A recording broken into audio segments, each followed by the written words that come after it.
श्रीशैलेशदयापात्रं दीभक्त्यादिगुणार्णवं नितीन्द्रप्रवणं वन्दे रम्यजामातरमणिं लक्ष्मीनाथसमारम्भां नाथयामनमध्यमाम् अस्मदाचार्यपर्यन्तां वन्दे गुरुपरम्परां यो नित्यमच्युतपदां भुजयुग्मरुग्म व्यामोगतस्तदितराणि तृणाय मेने अस्मद्गुरोर्भगवतोऽस्य दिगैकसिन्धोः रामानुजस्य चरणौ शरणं प्रपद्ये माता पिता युवतयकास्तनयाय भूतिः सर्वं यतेव नियमेन मदन्मयानाम् आद्यस्य न प्लवतेर्वकुलाभिरामं श्रीमत्तदङ्ग्रेयुगलं प्रणमामि मूर्धना भूतन्तरस्य मगताप्रियभट्टनाथ श्रीभक्तिसारकुलशेखरयोगिवागान् भक्ताङ्ग्रेण परकालयतीन्द्रविष्टान् श्रीमत्पराङ्कुशमुनिं प्रणतोऽस्मि नित्यम् वसुदेवसुतं देवं कंसचाणूरमर्दनं देवकी परमानन्दं कृष्णं वन्दे जगद्गुरुम् अथ श्रीपुष्पसङ्कासं वारणोपरशोभितं रत्नकङ्कणकेयूरं कृष्णं वन्दे जगद्गुरुम्. கண்ணன் பெருமானுடைய சரித்திரத்தை கேட்பதற்காகவே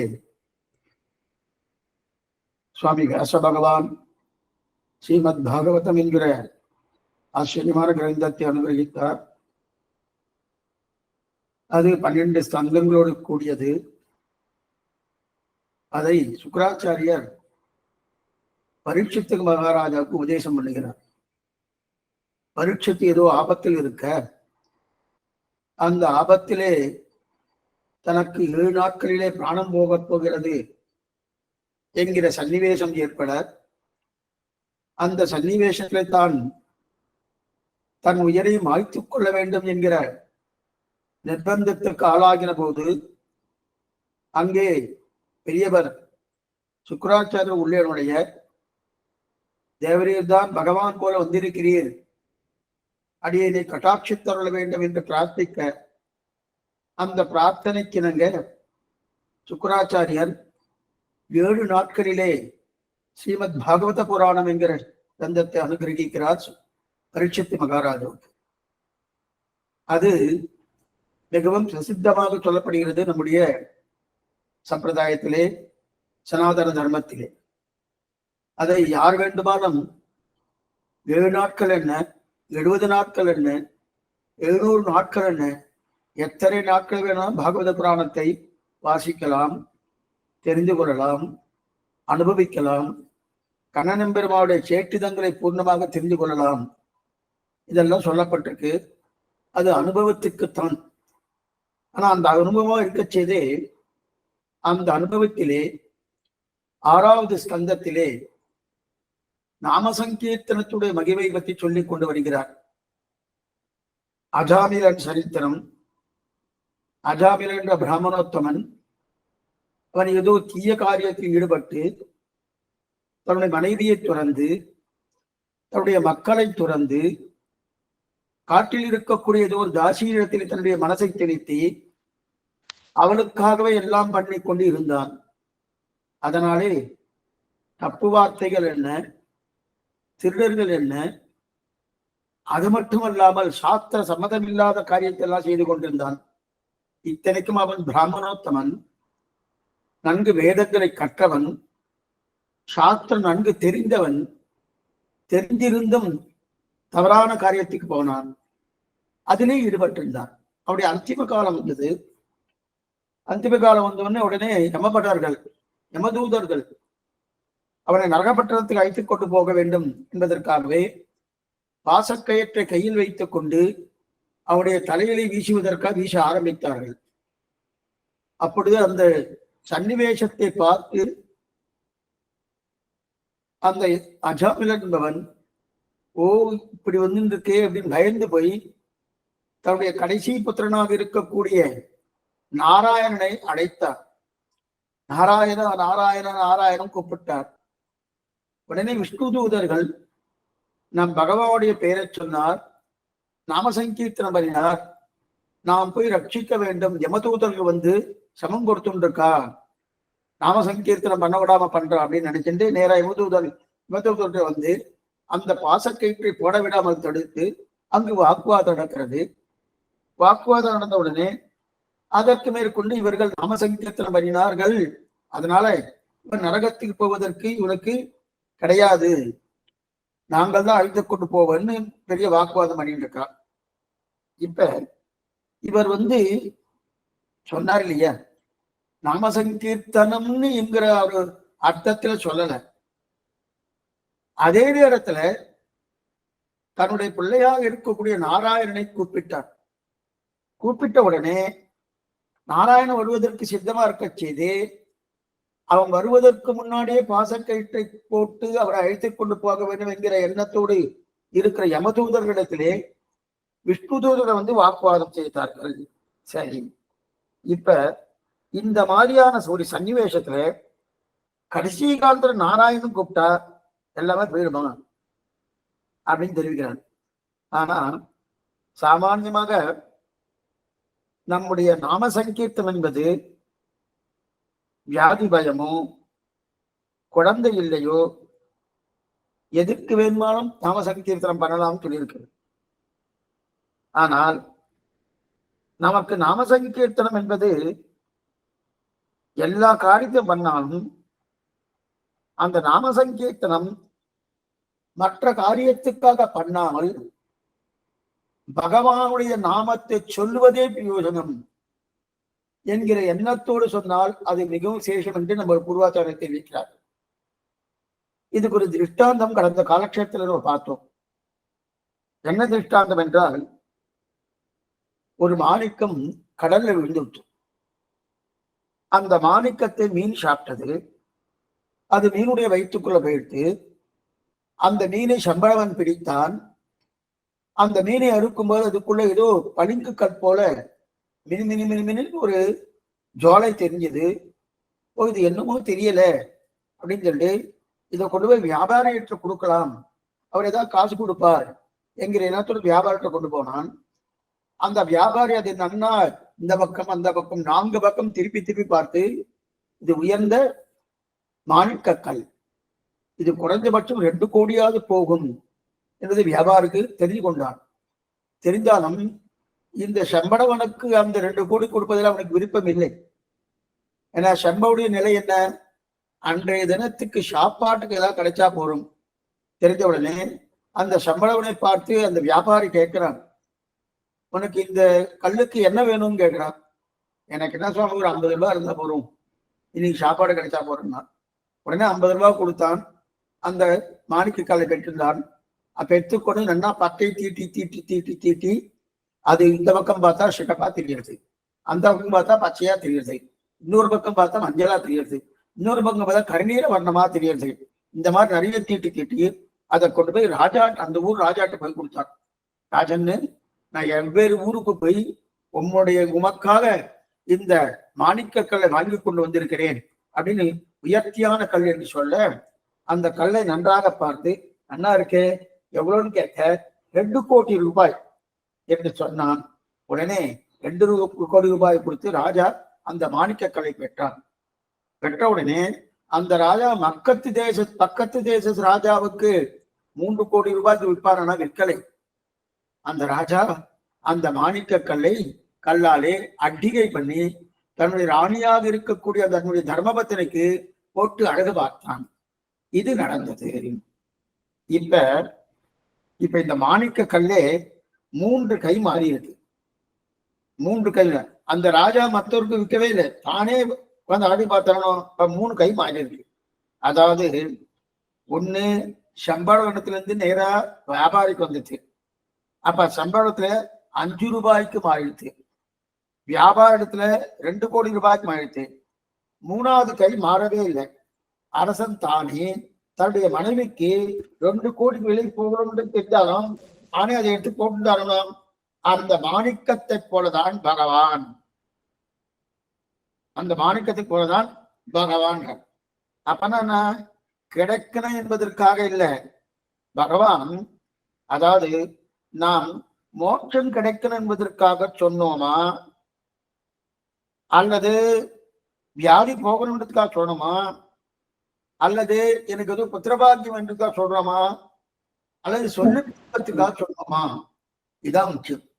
இந்த 3 முக்கியம். நல்லா புரிஞ்சுக்கணும். மோட்சம் போகிறதுக்காகவா, சொல்லும் இன்பத்துக்காகவா, வியாதி போகணும்ன்றதுக்காகவா, இல்ல வேற ஏதாவது பிரயோஜனத்துக்காகவா ஆச்சரியமா தெரிவிக்கிறார் பாருங்க.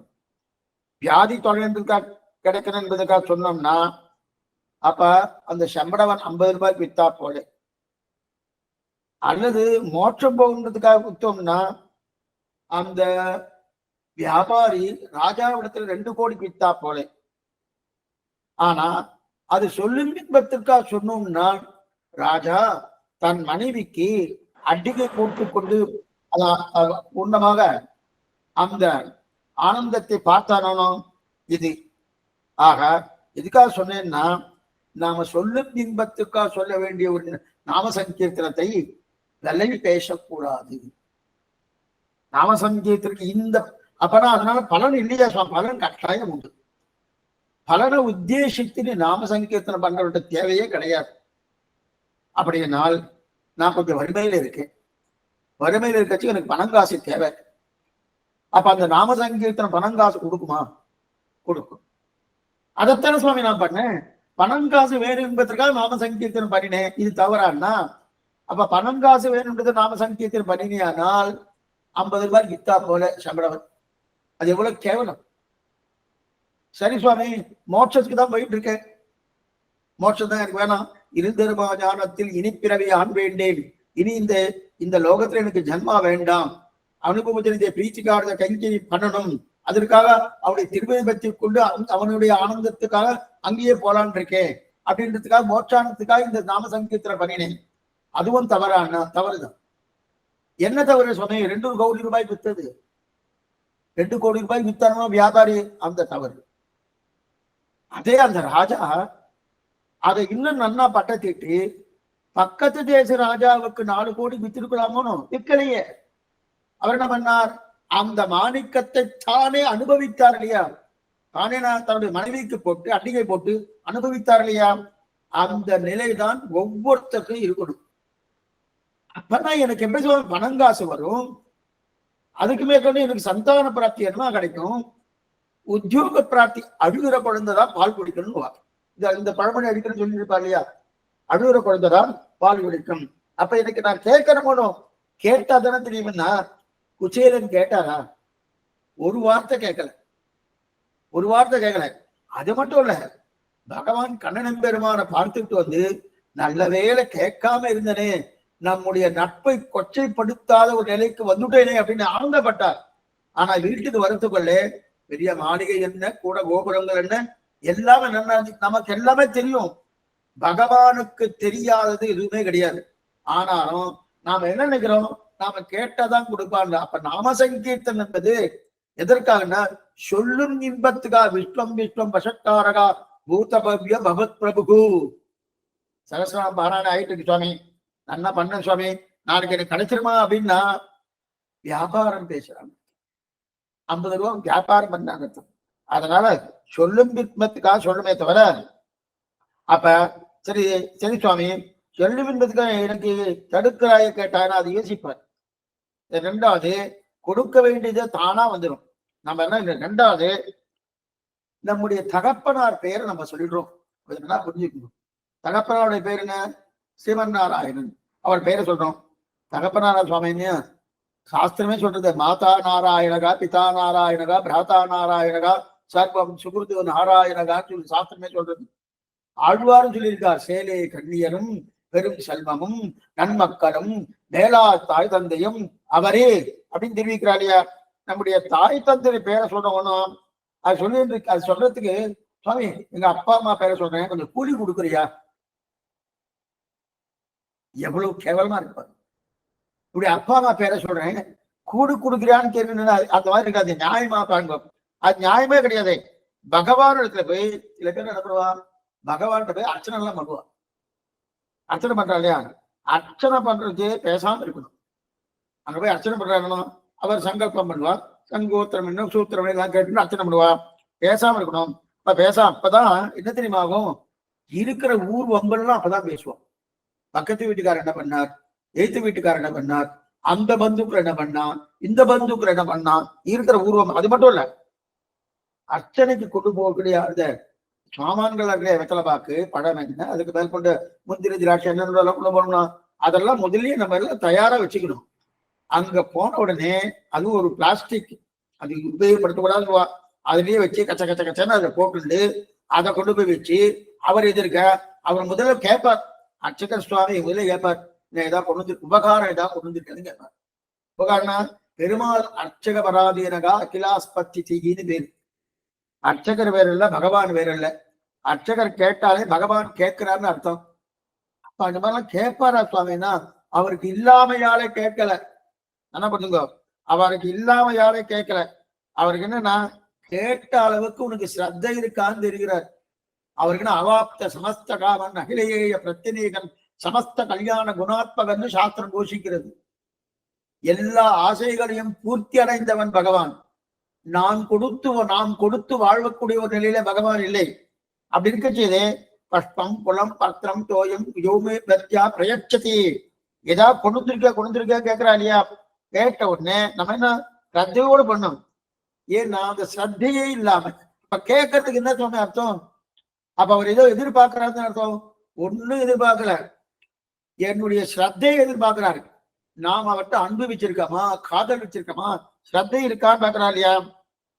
அப்படிப்பட்ட அர்ச்சகர் கேட்கிறான்னா பகவானே கேட்கிறாப்பதான். அப்படி இருக்கச்சது சரி சுவாமி, அந்த பகவான் கேட்கிறான். அந்த பகவான் தான் பிரம்மாவையே ஆட்டுவிக்கிறார்.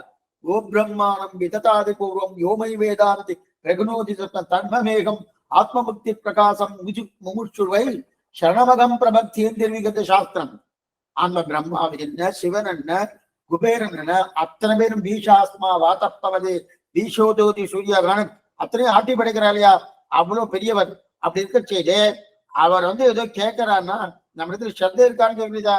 அதனால ஓரளவுக்காவது நம்ம என்ன பண்ணணும்னா நம்முடைய தாயார் தகப்பனார் பகவான் திவ்ய தம்பதிகள் சொல்றார். அந்த பகவானுக்கு நம்ம ஓரளவுக்காவது தாயார் தகப்பனார் அளவுக்காவது மரியாதை கொடுக்கணும்.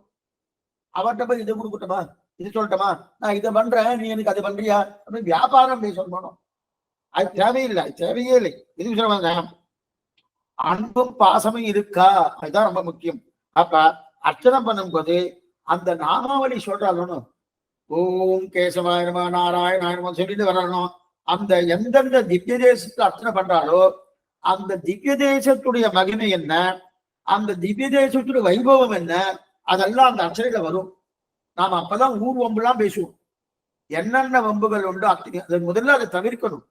சன்னதிக்கு போயாச்சுனாலே சன்னதி எம்பெருமான் திருவிடி தொடங்கி திருவிடி பரியந்தம் பூர்ணமாக அப்படி நன்னா என் அமுதனை கண்டகங்கள் மற்றொன்றினை காணாவேங்கிற ஒரு சன்னிவேசத்தோடு நன்னா சேவிக்கணும்.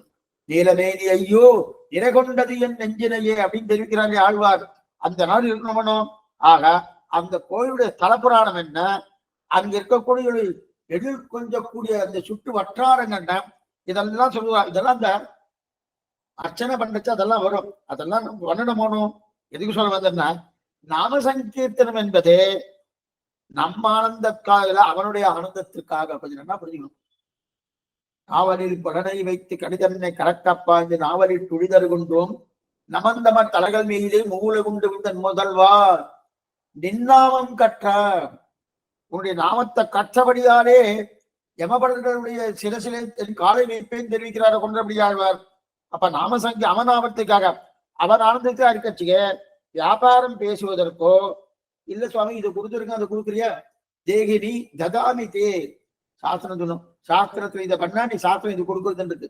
அந்த மாதிரி நான் இதை கொடுக்குறேன் அது குடுக்கல் வாங்கல் சம்பந்தி எல்லாம் பகவான்கிட்ட இல்ல. ஆக இந்த பக்கம் இந்த நிலையில் இருக்க செய்து நாம சங்கீர்த்தனம் இது நாம சங்கீர்த்தனத்துக்காக நாம சங்கீர்த்தனம் எழுதுக அது சொல்லும் இன்பத்துக்காகவே சொல்லணும். சுவாமி சகசிரநாமம் பாராயணம் பண்ண சுவாமி என்ன கிடைச்சது, என்ன கிடைச்சது? ஒன்னில சுவாமி சொல்லும் இன்பம் கிடைச்சது. வேற என்ன சுவாமி கிடைச்சது? சொல்லும் இன்பம் கிடைச்சது. இதைத்தான் ஆண்டாள் திரு 100 தடா நிறைந்து அக்கார வடிச்சல் சொன்னேன். நாடு தரும் பொழில் மாலினம் சோழ நம்பிக்கு நான் 100 தடா வெண்ணில் வெண்ணை வாழ்நைந்து பராவி வைத்தேன். 100 தடா நிறைந்த அக்கார அடிசில் சொன்னேன். 100 தடா வெண்ணை கொடுத்துட்டா, அக்கார அடிசில் கொடுத்துட்டா.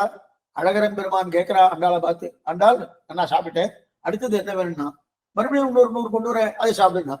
சரி சாப்பிடுற, அடுத்தது என்ன வேணுங்க, இதை நீ சாப்பிட்டுட்டே இருக்கு, நான் கொடுத்துட்டே இருக்கும். அப்ப சாப்பிட்டதுக்கு ஏதாவது பிரதிபாவனை இது மாதிரி கேட்க மாட்டியா? என்ன கேட்டிருக்கேன், என்ன கேட்டிருக்கேன், அதை மறுபடியும் சாப்பிடுறேன்னு கேட்கறேன், அதுதான் வேணும். அவ பகவான்கிட்ட பிரார்த்திக்கிறதுன்னா, நீ நன்னா இருக்கும், நீ நன்னா இருக்கும், பல்லாண்டு பல்லாண்டு பல்லாயிரத்தாண்டு பல கோடி நூறாயிரம் தெரிவிக்கிறாரையா. ஆக நாம சங்கீர்த்தனம் அவனுடைய ஆனந்தத்திற்காக, அவனான நம்ம அதுல இருக்கு, நம்ம ஆனந்தத்துக்காகவோ வியாபாரம் பண்ணுவதற்கோ கிடையாது அப்படின்னு தெரிவிக்கிறார். சரி, இந்த பக்கம் உயர்ந்த கதி அடைந்தான் யாரு? அந்த அஜாமிலன் உயர்ந்த கதியை அடைந்தான், போனான். இருப்பினும் அந்த பக்கம் எப்படின்னா, யமப்பட்டவர்கள்லாம் யமனை பார்த்து கேட்கிறான். இருந்தாலும் யமனை பார்த்து என்ன கேட்கிறான்னா, அவர்களெல்லாம் ஏன் தடுத்தாலும் யார் தடுத்தது? விஷ்ணு தூதர்கள் தடுத்தா. அவர் ஏன் தடுத்தா அப்படின்னு, ஏதுக்காக யமதூதர்கள் நேரம் யமப்பட்டத்துக்கு போறா. ஏ தலைவா, இங்கிருந்து கூப்பிட்டு போறான். ஏ தலைவா தலைவான்னு சத்தம் போட்டுட்டே போறான். சத்தம் போட்டு வச்சு வீதி, சில பேர்லாம் ஆத்துக்கு வரத்துக்கு முன்னாடியே அவங்க ஆத்து வாசல்லையே கோபத்தினா என்ன பண்ணுவான்னா, அங்க யாரோ ஒருத்தர் அவ பேரை விட்டு வெளியவா அப்படின்னு சொல்றா பரவா. அந்த மாதிரி யமபட்ட வாசல் தெரு, அந்த தெருக்கு போறச்சு, ஏ தலைவா கூட்டு சத்தம் போட்டு போறார். ஏ தலைவனே, ஏ யம தர்மராஜனே, நாங்கெல்லாம் ஏமாற்றப்பட்டோம். யார் சொல்றா? யமதூதர்கள் சொல்றா யம தர்மராஜனை பார்த்து, நாங்கெல்லாம் ஏமாற்றப்பட்டோம் என்று சொல்ல உடனே யமன் என்ன சொல்றான்? சத்தம் போடாதீங்க, கொஞ்சம் மெதுவா பேசுங்க, காதோடு பேசுங்க, ரகசியமா பேசுங்க, ஏன் சத்தம் போடுறீங்க? சத்தம் போடாதீங்க. அதத்தான் பததி யமக்கில தஸ்ய கர்ணமூலே பரிகரம் மதுசூதன பிரபன்னாது. அவர்கள் கேட்கிறது யமதூதர்கள், நீதானே இந்த உலகத்துக்கெல்லாம் தலைவன், நீதான தலைவன் அப்படிங்கிறது, யாரோ எங்களை தடுக்கிறாளே, நாங்க பாசக்கயத்தை போடும்போது யாரோ தடுக்கிறாளே. யம தர்மராஜ் பதில் சொல்றான், நான் தான் தலைவன், சந்தேகமே இல்லை. இருந்தாலும் பகவத் பக்தர்கள் இருக்காளே, பகவத் பக்தர்கள் எனக்கு தலைவர்கள். பாருங்க, இதுதான் தொண்டபடியாழ்வார் தெரிவிக்கிறார். பகவத் பக்தர்கள் எனக்கு தலைவர்கள். பிரபரகம் அஞ்சனம் ருணாம் ந வைஷ்ணவானாம், வைஷ்ணவர்களுக்கு நான் தலைவன் அல்லல், நான் பிரபு மற்ற பேருக்கு. ஆனால் பகவத் பக்தர்கள் எனக்கு பிரபுக்கள். நாங்கள் இதுதான் முடியணும். ஒரு ஆட்டு பகவத் பக்தர்களே யம தர்மராஜானுக்கு தலைவர்கள் பிரபுக்கள் ஆச்சுன்னா, அந்த பாகவத் அபச்சாரம் படலாமா? நம்ம படக்கூடாது இல்லையா? அதுதான் இங்க தெரிவிக்கிறார். ஆனால் நீங்கள் அந்த பக்கம் போகாதிக்கோ. சொல்ற யமபடர்களை பார்த்து யமன் சொல்லிட்டு இருக்கான், யமதூதர்களே நீங்க எங்க ஸ்ரீ வைஷ்ணவா இருக்காலும் அந்த பக்கம் போகாதிக்கோ. இவங்க சொல்லலாம், அஜாமலன் எவ்வளவு துர்மார்கன், எவ்வளவு தப்பு காரியம் பண்ணியிருக்கான். தன்னுடைய மனைவியை துறந்தான், மக்களை துறந்தான், தாசி என்ன சொல்றோ அதை கேட்டு இருக்கான். அவனோ சாஸ்திர சம்மதம் இல்லாத சாஸ்திரத்தை விட்டுட்டு என்னென்ன தவறு பண்ணணும் அதெல்லாம் சொல்லிட்டு இருக்கா, அதெல்லாம் பண்ணிட்டு இருக்கான். அவன் நிச்சயமாக அவன் தண்டனை பெறப்பட வேண்டியதுன அப்படின்னு சொன்ன உடனே அப்ப யமதூதர் சொன்னான், இல்ல அவன் நாராயணன் நாமத்தை சொன்னபடியாலே அவன் அங்க தடுக்கப்பட்டார். விஷ்ணு தூதர்கள் அப்படின்னா அவன் ஏன் தடுத்தான்னு கேட்கிறான். அவன் தடுத்ததுனால்தான் எங்களுக்கு அவமானம் போயிடுச்சு. அவன் தடுத்ததுனால்தான் எனக்கு அவமானிச்சது. ஏன்னா அவ என்ன சொல்றா, இந்த சாஸ்திரம் சொன்னபடியே நாங்க நடந்திருக்கோம். யாரெல்லாம் தப்பு பண்ணியிருக்காரோ அவர்கள் தப்பு பண்ணதுக்கு தவிர அவளுக்கு தண்டனை கொடுக்கணுமோ, அவன் தண்டனை கொடுக்கறதுக்காக சொல்லிட்டு இருக்கோம். அப்படி இருக்க அஜாமில தப்பு பண்ணணும், அவனுக்கு தண்டனை கொடுக்க தானே போனோம் அப்படின்னு சத்தம் போட்டு பேச. சத்தம் போடாதீங்கோ, கிட்டக்க வாங்க. யாரு? யமன் யமதூதர்களை பார்த்து மெதுவா பேசணும். இப்ப நாமே ஏதோ ஒரு தவறு பண்ணிருக்கோம் வச்சுக்கலாம், அப்படியே நினைச்சுட்டு இருக்கோம். நீங்க கூட சொல்ல வேண்டாம், தவறு பண்ணிட்டேன். யாரோ ஒருத்தர் வந்தார், என்ன சுவாமி இந்த மாதிரி பண்ணிட்டு ஒரு சத்தம் பண்றது, சாமி வெளியில வெளில தனியா பேசுறோம், இங்க பேசாதீங்க அப்படின்னு சொல்ற மோனம். அந்த மாதிரி யமதூதர்களை பார்த்து பேசிட்டு இருக்கான். என்ன சுவாமி யமதூதர்கள் ஒன்றும் தப்பு பண்ணலையே. அஜாமிலன் அவன் பண்ண தப்புக்கு தானே அவன் தண்டனை கொடுக்கணும் போயிருக்கா. அப்படி இருக்காச்சே அதைத்தான் அவன் பண்ண போனா. சரி, அவன் பண்ண போனா அந்த பண்ண போன டயத்துல இவர் நாராயணன் சப்தம் சொன்னார். அந்த சப்தம் சொன்னபடியாலே விஷ்ணு தூதர்கள் வந்தபடியாலே இவர்கள் அங்க இருக்க 2 பேருக்கும் பெரிய வாக்குவாதம் சுட்டு அதை சொல்லிட்டு இருக்கா இல்லையா. அதை சொல்ல வேண்டியது இவருடைய கர்த்தவியம் தானே, இவருடைய கடமை தானே, அதைத்தானே சொல்லிட்டு இருக்கா. அதை சத்தம் போட்டு சொன்னா என்ன, மெதுவா சொன்னானு எப்படி வேணா சொல்லாமேன்னு. சத்தம் போடாதேன்னு யமன் சொல்லிட்டு இருக்கான். யமதூதர்களை பார்த்து சத்தம் போடாதேன்னு. நமக்கு என்ன சந்தேகம்னா, சத்தம் போட்டா என்ன சுவாமி, சத்தம் போட்டு சொன்னா என்ன? ஏன்னா சத்தம் போட்டு சொல்லக்கூடாத சில விஷயங்கள்லாம் இருக்கு. அது தவறா இருந்தாலும் சத்தம் போட்டு சொல்ல முடியாது. சில விஷயங்கள்லாம் இருக்கு. இது போல திட்டாந்த சொல்றேன். அதுக்கு முன்னாடி முதையே சொல்கிறேன். என்னன்னா, ஸ்ரீ வைஷ்ணவால் தவறு பண்ணா அந்த தவறுக்காக விஷ்ணு தூதர்கள் வந்துட்டா, யமதூதர்கள் வந்துட்டா, அந்த யமதூதர்கள் வரைக்கும் 2 பேருக்கும் வாக்குவாதம் நடந்திருக்குன்னு ஒரு பெரிய மேடை போட்டு பேசினா அது பெரிய தவறுன்றான். அதுக்கு ஒரு திட்டான எடுக்கிறா பாருங்க. ஒரு தேசத்துக்கு ராஜா, அந்த ராஜாவுக்கு ராணி இருக்கார். அந்த ராணியுடைய திருமேனி, அவருடைய உடம்பு இருக்கு இல்லையா, உடம்பு மேல என்னுடைய நண்பன் ஒருத்தர் ஆசைப்பட்டுட்டான். ராமனுடைய உடம்பு இவ்வளவு அழகா இருக்கு, நன்னா இருக்க ஆசைப்பட்டான். உடனே அவன் நண்பன் சொல்றான், தப்பா நினைக்கிற, அவன் ராணியை பத்தி நீ எல்லாம் ஆசைப்படக்கூடாது, அது மாதிரிலாம் செய்யாத, அது மாதிரி நீ பண்ணினா உன்னுடைய தலையை சீவிடுவா, சிரச்சேதம் தான் உனக்கு தண்டனை தான் கிடைக்கும், ஜெயில போட்டுவா அப்படின்னு இதெல்லாம் சொன்னேன். ஆனா அதனால நீ ராணியிடத்தில் ஆசைப்படாதே அப்படின்னு சொன்னேன். அது எப்படி சொல்லுவா, கெட்டக்க கூப்பிட்டு, என்னடா நீ இந்த மாதிரிலாம் பண்ணிட்டு இருக்க, இந்த மாதிரிலாம் பண்ணலாமா, பண்ணப்படாது இல்லையா, ராணி இடத்துல தப்பான அபிப்பிராயம் வச்சுக்காத அப்படின்னு சொன்ன போனோம். இது நல்ல வார்த்தையா தீய வார்த்தையா? நல்ல வார்த்தை தான் சுவாமி. உபதேசம் பண்றது நல்ல உபதேசம் தானே. ஒரு தீய ஒரு எண்ணத்தை மாற்றி நல்ல எண்ணத்தை உபதேசிக்கக்கூடிய ஒரு தன்மை நல்ல வார்த்தை தானே. அதை நன்னா மேடை போட்டு உபதேசம் பண்ணலாமோனோ. இதுக்கு என்ன பண்ணா ஒருத்தர் என்ன பண்ணா, இல்லைல்ல நான் இந்த மாதிரி ராணியுடைய அவருடைய திருமேனி மேலே ஆசைப்படாதீங்கோல் அப்படின்னு நான் மேடை போட்டு பேசலான்னு ஒரு அபிப்பிராயம் பண்ணிட்டு இருக்கேன். அப்படின்னா பெரிய மேடை, நாட்சத்தில மேடை போட்டு விளக்கெல்லாம் போட்டு லவுட் ஸ்பீக்கர்லாம் வச்சு அதுக்கு என்னென்ன பண்ணணுமோ அதெல்லாம் பண்ணிட்டு எத்தனை பேர் கூப்பிடணுமோ அத்தனை பேர் கூப்பிட்டு அத்தனை பேர் உட்கார வச்சு நான் சொல்லக்கூடிய வார்த்தை என்னன்னா கேளுங்கோ அப்படின்னு சொல்லி, ராணியுடைய உடம்பில யாரும் ஆசை வைக்காதீர்கள் அப்படின்னு யார் சொல்றாரோ முதல்ல அவ உடம்பு போயிடும். அவ சிரச்சேதம் பண்ண வந்துடுவா, அவ சிரச்சேதம் பண்ணுவா. ஏன் சுவாமி, அவாவுடைய தலை துண்டிக்கப்படும் முதல்ல. ஏன்னா ராஜா என்ன தடவை நினைப்பான், ஓ ராணி மேல ஆசைப்படுறதுன்னு ஒண்ணு இருக்கா அப்படின்னு நினைச்சிடுவான். ராணி மேலே ஆசைப்படுறதுன்னு ஒண்ணு இருக்கா, அந்த மாதிரி லோகத்துல இருக்கா அப்படின்னு ஒரு கூட்டம் போட்டு பேசிட்டு இருக்காளே, உடனே யார் பேசினாலும் அவனுடைய தலையை வெட்டுங்கோ அப்படின்னு சொல்றானோ. இப்படிப்பட்ட நிலையை கூப்பிட்டு சொல்றோமா. அதே போல யமனுக்கு இப்ப என்ன பயம் தெரியுமா, சத்தம் படாதுங்கோ, மெதுவா காதோடு காதுக்கு பேசுங்கோன்னு சொன்னாரனோ. என்ன வததி யமக்கில தஸ்ய கர்ணமூலே பரிகரம் மசூதூதன பிரபன்னாது. அப்படின்னா காதுக்கு காதோட பேசும்போ சத்தம் போது போதாங்க. எதுக்குன்னா விஷ்ணு தூதர்களை தடுத்தாதான் சொல்லிருக்கான். அப்ப விஷ்ணு பக்தன் நாமத்தை சொன்னவனை இவர் போய் தொந்தரவு பண்ணியிருக்கான். யாரு, அஜாமினன் நாராயண நாராயண நாராயண நாமத்தை சொன்னான்.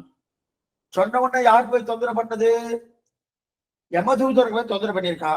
தொந்தரவு பண்ணாதீங்கோ. அப்ப என்ன சொன்னான், அவளை போய் தொந்தரவு பண்ணாதீங்கோ தொந்தரவு பண்ணாதீங்கன்னு யமதூதர்களுக்கு யமன் இந்த விஷயத்த சொல்லிட்டு இருக்கான்னு வச்சுக்கேன். சொல்லிட்டு இருக்கும்போது என்னன்னா பெருசா சொல்லிட்டு இருக்கான்னா இந்த விஷயம் பகவானுக்கு போய் சேரும். காதல போய் எட்டோன்னு, ஓ என் பக்தர்கள் வீட்டுக்கு யமதூதர்கள் வந்துட்டாளா அப்படின்னு செய்தி யாரு கிடைக்கும், பகவானுக்கு கிடைக்கும். கடிச்சு விட்டனால என்ன ஆகுன்னா யமனுடைய வேலைக்கு ஆபத்து. என்னுடைய பக்தர்கள் வீட்டுக்கு யமதூதர்கள் வரலாமா, வந்துட்டாளா, என்னமா வரலாம், அதுக்கு மேல அவன் தப்பு பண்ணானா தப்பு பண்ணல அது வேற விஷயம். எப்ப அவன் என்னுடைய பக்தனை வீட்டுக்கு இவ வந்துருவாளா? அவன் போகாதீங்கன்னு சொல்றான்னா போகணும்னு ஒரு சன்னிவேஷம் இருக்கு போல் இருக்கு அப்படின்னு பகவான் நினைச்சிட்டான்னா என்னுடைய வேலைக்கு ஆபத்து. அதனால அதனால அதனாலே யமதூதர்களே சத்தம் போடாதீங்கோ, கிட்டக்க வாங்கும், கிட்டக்க வாங்கோ, சத்தம் போடாதீங்கோ, இனிமே அவர்கள் பக்கம் போகாதீங்க. யாரெல்லாம் பகவத் பக்தர்களோ அவர்கள் பக்தம் போகாதீங்க. இப்ப யமதூதர்கள் கேட்கிறா, சரி இனிமே நாங்க போக மாட்டோம், இருக்கணும் போனமே சுவாமி, போனமே இனிமே நாங்க போக மாட்டோம், போனமேன்னா சரி நீங்க போங்க. நீங்க போனா கூட ஒரு நல்ல பக்தன்னு தெரிஞ்சு கொடுத்தா தெரிஞ்ச உடனே அந்த பக்தனை நல்லா 3 பிரதட்சணம் பண்ணுங்க. 3 பிரதட்சணம் பண்ணி அவருடைய ஸ்ரீபாத தீர்த்தத்தை வாங்கிட்டு அவனை சேவிச்சுட்டு வாங்கும். அவருடைய ஸ்ரீபாத தீர்த்தத்தை வாங்கிட்டு அவனை சேவிச்சுட்டு வாங்கும் அப்படின்னு தெரிவிக்கிறார். ஏன்னா அது கொண்டு வாங்கினா போறோம், அதற்காக வேண்டாம் நீங்க போகலாம். இனிமே பாசக்கயிற்றை வீச வேண்டாம். யாரிடத்துல? விஷ்ணு பக்தர்களிடத்திலே பாசக்கயிற்றை வீச வேண்டாம் என்று சொன்னான் யமன். இவருக்கு புரியவே இல்லை யமதூதர்களுக்கு. இவர் தானே தலைவர், யம தர்மராஜா தானே தலைவர், அவர் தானே தர்மராஜான்னு பேரு, அவர் தானே யாரெல்லாம் தப்பு அவர் பண்ணிட்டு இருப்பார். இவர் என்ன எப்படி சொல்லிட்டு இருக்காரு? யாரெல்லாம் விஷ்ணு பக்தர்களோ அவ பக்கத்துல போகாதது மட்டும் இல்ல, போனேயானால் அவரோட 3 பிரதட்சணம் பண்ணி அவருடைய ஸ்ரீபாதத்தை வாங்கிட்டு நமஸ்காரம் என்று வாங்கும்னு சொல்லிட்டு இருக்காரு. இவருக்கு ஒண்ணும் தெரியல. புரியாதபடியாலே யமன் என்னன்னா யமதூர் உள்ள அழிச்சுன்னு வந்தான். உள்ள அழிச்சுன்னு வந்து உட்கார வச்சு அவருக்கு பகவத் பக்தர்கள் தான் யாரு, அந்த பகவத் பக்தர்கள் தப்பு பண்ணாலும் பகவான் எப்படி மன்னிக்கிறான் அதெல்லாம் ஒவ்வொன்றும் சொல்லிட்டே வரார். சொல்லிட்டே வந்ததுக்கு அப்புறம் தான் இவாளுக்கு புரியுது, யமதூதர்கள் புரியுது. அது வரைக்கும் யமதூதருக்கு ஒண்ணுமே புரியல. ஓ, பகவத் பக்தர்கள் இத்தனை வைபவமா, அவர்கள் தவற எடுக்க மாட்டார்கள், என் அடியார் அது செய்யார் செய்தாரேல் நன்றி செய்வார் என்பர் போலும் தெரிவிக்கிறார் இல்லையா? அப்படின்னு செய்து அவளை எப்படி மன்னிக்கிறான். அவ அப்படி ஏன்னா தெரியாதனத்தாலே பண்றார், அறியாத்தனத்தாலே பண்றார். தெரியாதது அறியாததுனாலே பகவான் அதை செமிச்சுடும். அப்படி செமிக்கிறானோ இதுக்குதான் ஒரு பாத்திரம் திருமேஷி ஆழ்வார். திறங்கேள்மின் கண்டீர் திருவடி தன்னாமம் மறந்தும் புறம் தொடாமாந்தர். திறன்பேன்மின் கண்டீர் ஆச்சரியமான பாத்திரம் இந்த திருமேஷி ஆழ்வார் பாத்திரம். யாரெல்லாம் பகவத் பக்தர்களாக இருக்கிறார்களோ அவர்கள் யமன் முன்னாடி போய் நின்றேன் என்ன பாருங்க, பகவத் பக்தர் இருக்கார்கள் இல்லையா, அவ யமன் முன்னாடி போய் சித்திரகுப்தன் இவர் தப்பு கணக்கெல்லாம் சொல்லுவாராம். இவ இந்த தப்பு பண்ணா, இவ இந்த தப்பு பண்ணா, இவ இந்த தீர்ப்பு பண்ணா அப்படின்னு. யமது நீங்க நாடகத்தெல்லாம் பாக்குறேன், யமதூரத்துக்கு முன்னாடி போவா, சித்திரகுப்தன் ஒரு கணக்கு புஸ்தகம் வச்சுட்டு இருப்பா. அந்த கணக்கு புஸ்தகத்தை பார்த்து இந்த தப்பு பண்ணிருக்கா, இந்த தப்பு பண்ணிருக்கா, இந்த தப்பு பண்ணிருக்கான்னு சொல்றா இல்லையா, அந்த மாதிரி தப்பு பண்ணிருக்கான்னு இவன் இத்தனை தப்பு பண்ணியிருக்கான், இவனுக்கு இந்த தண்டனை கொடுக்கணும்னு சொல்லுவோன்னே இவன் பேரை சொல்லணும். யமன் சொல்லுவான், இவன் பேரை சொன்னேன், மதுசூதனன் அப்படின்னு பேரை சொல்லணும், மாதவன் அப்படின்னு பேர் சொல்லணும், கோவிந்தன் அப்படின்னு பேரை சொல்லணும். பேரை சொன்னவன யாராவது பேர் வச்சுட்டு இருந்தா தள்ளிடு அடுத்தவனை கூப்பிட்டு அவனை தள்ளிட்டு இருந்தான். சுவாமி மதுசூதனன் இத்தனை தப்பு பண்ணியிருக்கான், அவனை தள்ளிடு அடுத்தவனை கூப்பிட்டு. மாதவனை தப்பு பண்ணியிருக்கான், அவனை தள்ளிடு அடுத்தவனை கூப்பிட்டு. கோவிந்தன் இத்தனை தப்பு பண்ணியிருக்கான், அவனை தள்ளிடு அடுத்தவனை கூப்பிட்டு. கேசவன் இத்தனை தப்பு பண்ணியிருக்கான், அவனை தள்ளிடு அடுத்தவனை கூப்பிட்டு. என்ன சுவாமி சித்திரகுப்தனுக்கு பிரியல, என்னாச்சு சுவாமி இத்தனை தப்பு பண்ணியிருக்கான் தள்ளு சொல்லிக்கிறேன்னா இவன் எவ்வளவு தப்பி பண்ணான்னு சொல்ல. இப்ப பகவான் பகவான் பேரை வச்சுட்டு இருக்கிறால அதெல்லாம் விட்டுடும். எப்ப பகவான் பெயரை வச்சுட்டு இருக்கானோ விட்டுறான். புரியறதுக்காக சொல்றேன், இந்த திருஷ்டாந்தத்தை இதோட மறந்துருக்கும். நம்ம வெளியில வண்டி காடியெல்லாம் போயிட்டு இருக்கணும், போயிட்டு இருக்கச்சே சில வண்டியெல்லாம் பிடிக்கிட்டே இருப்பாங்க. சில வண்டியெல்லாம் எந்த அரசாங்கம் எந்த கட்சி அரசாங்கம் நடத்துறதோ அந்த கட்சியுடைய கொடி அந்த வண்டியில கட்டியிருக்கா வச்சுக்க பிடிக்கவே மாட்டேன். பிடிக்கவே என்ன சுவாமி அது எதுக்காக கட்டிருக்கான்னு தெரியாது, வேற விஷயம். அந்த அந்த ரூலிங் பார்ட்டின்னு வாலியா யார் அரசாங்கம் நடத்துறாளோ எந்த பார்ட்டி நடத்துறதோ அந்த பார்ட்டியுடைய கட்சியுடைய கொடி கட்டியாச்சுன்னா அது பிடிக்க மாட்டான். என்ன சுவாமி ஆபத்து? ஒண்ணும் இல்லை, 5 வருஷம் இருக்காரா கூட சாஸ்வதமா இருப்பாரா கூட தெரியாது.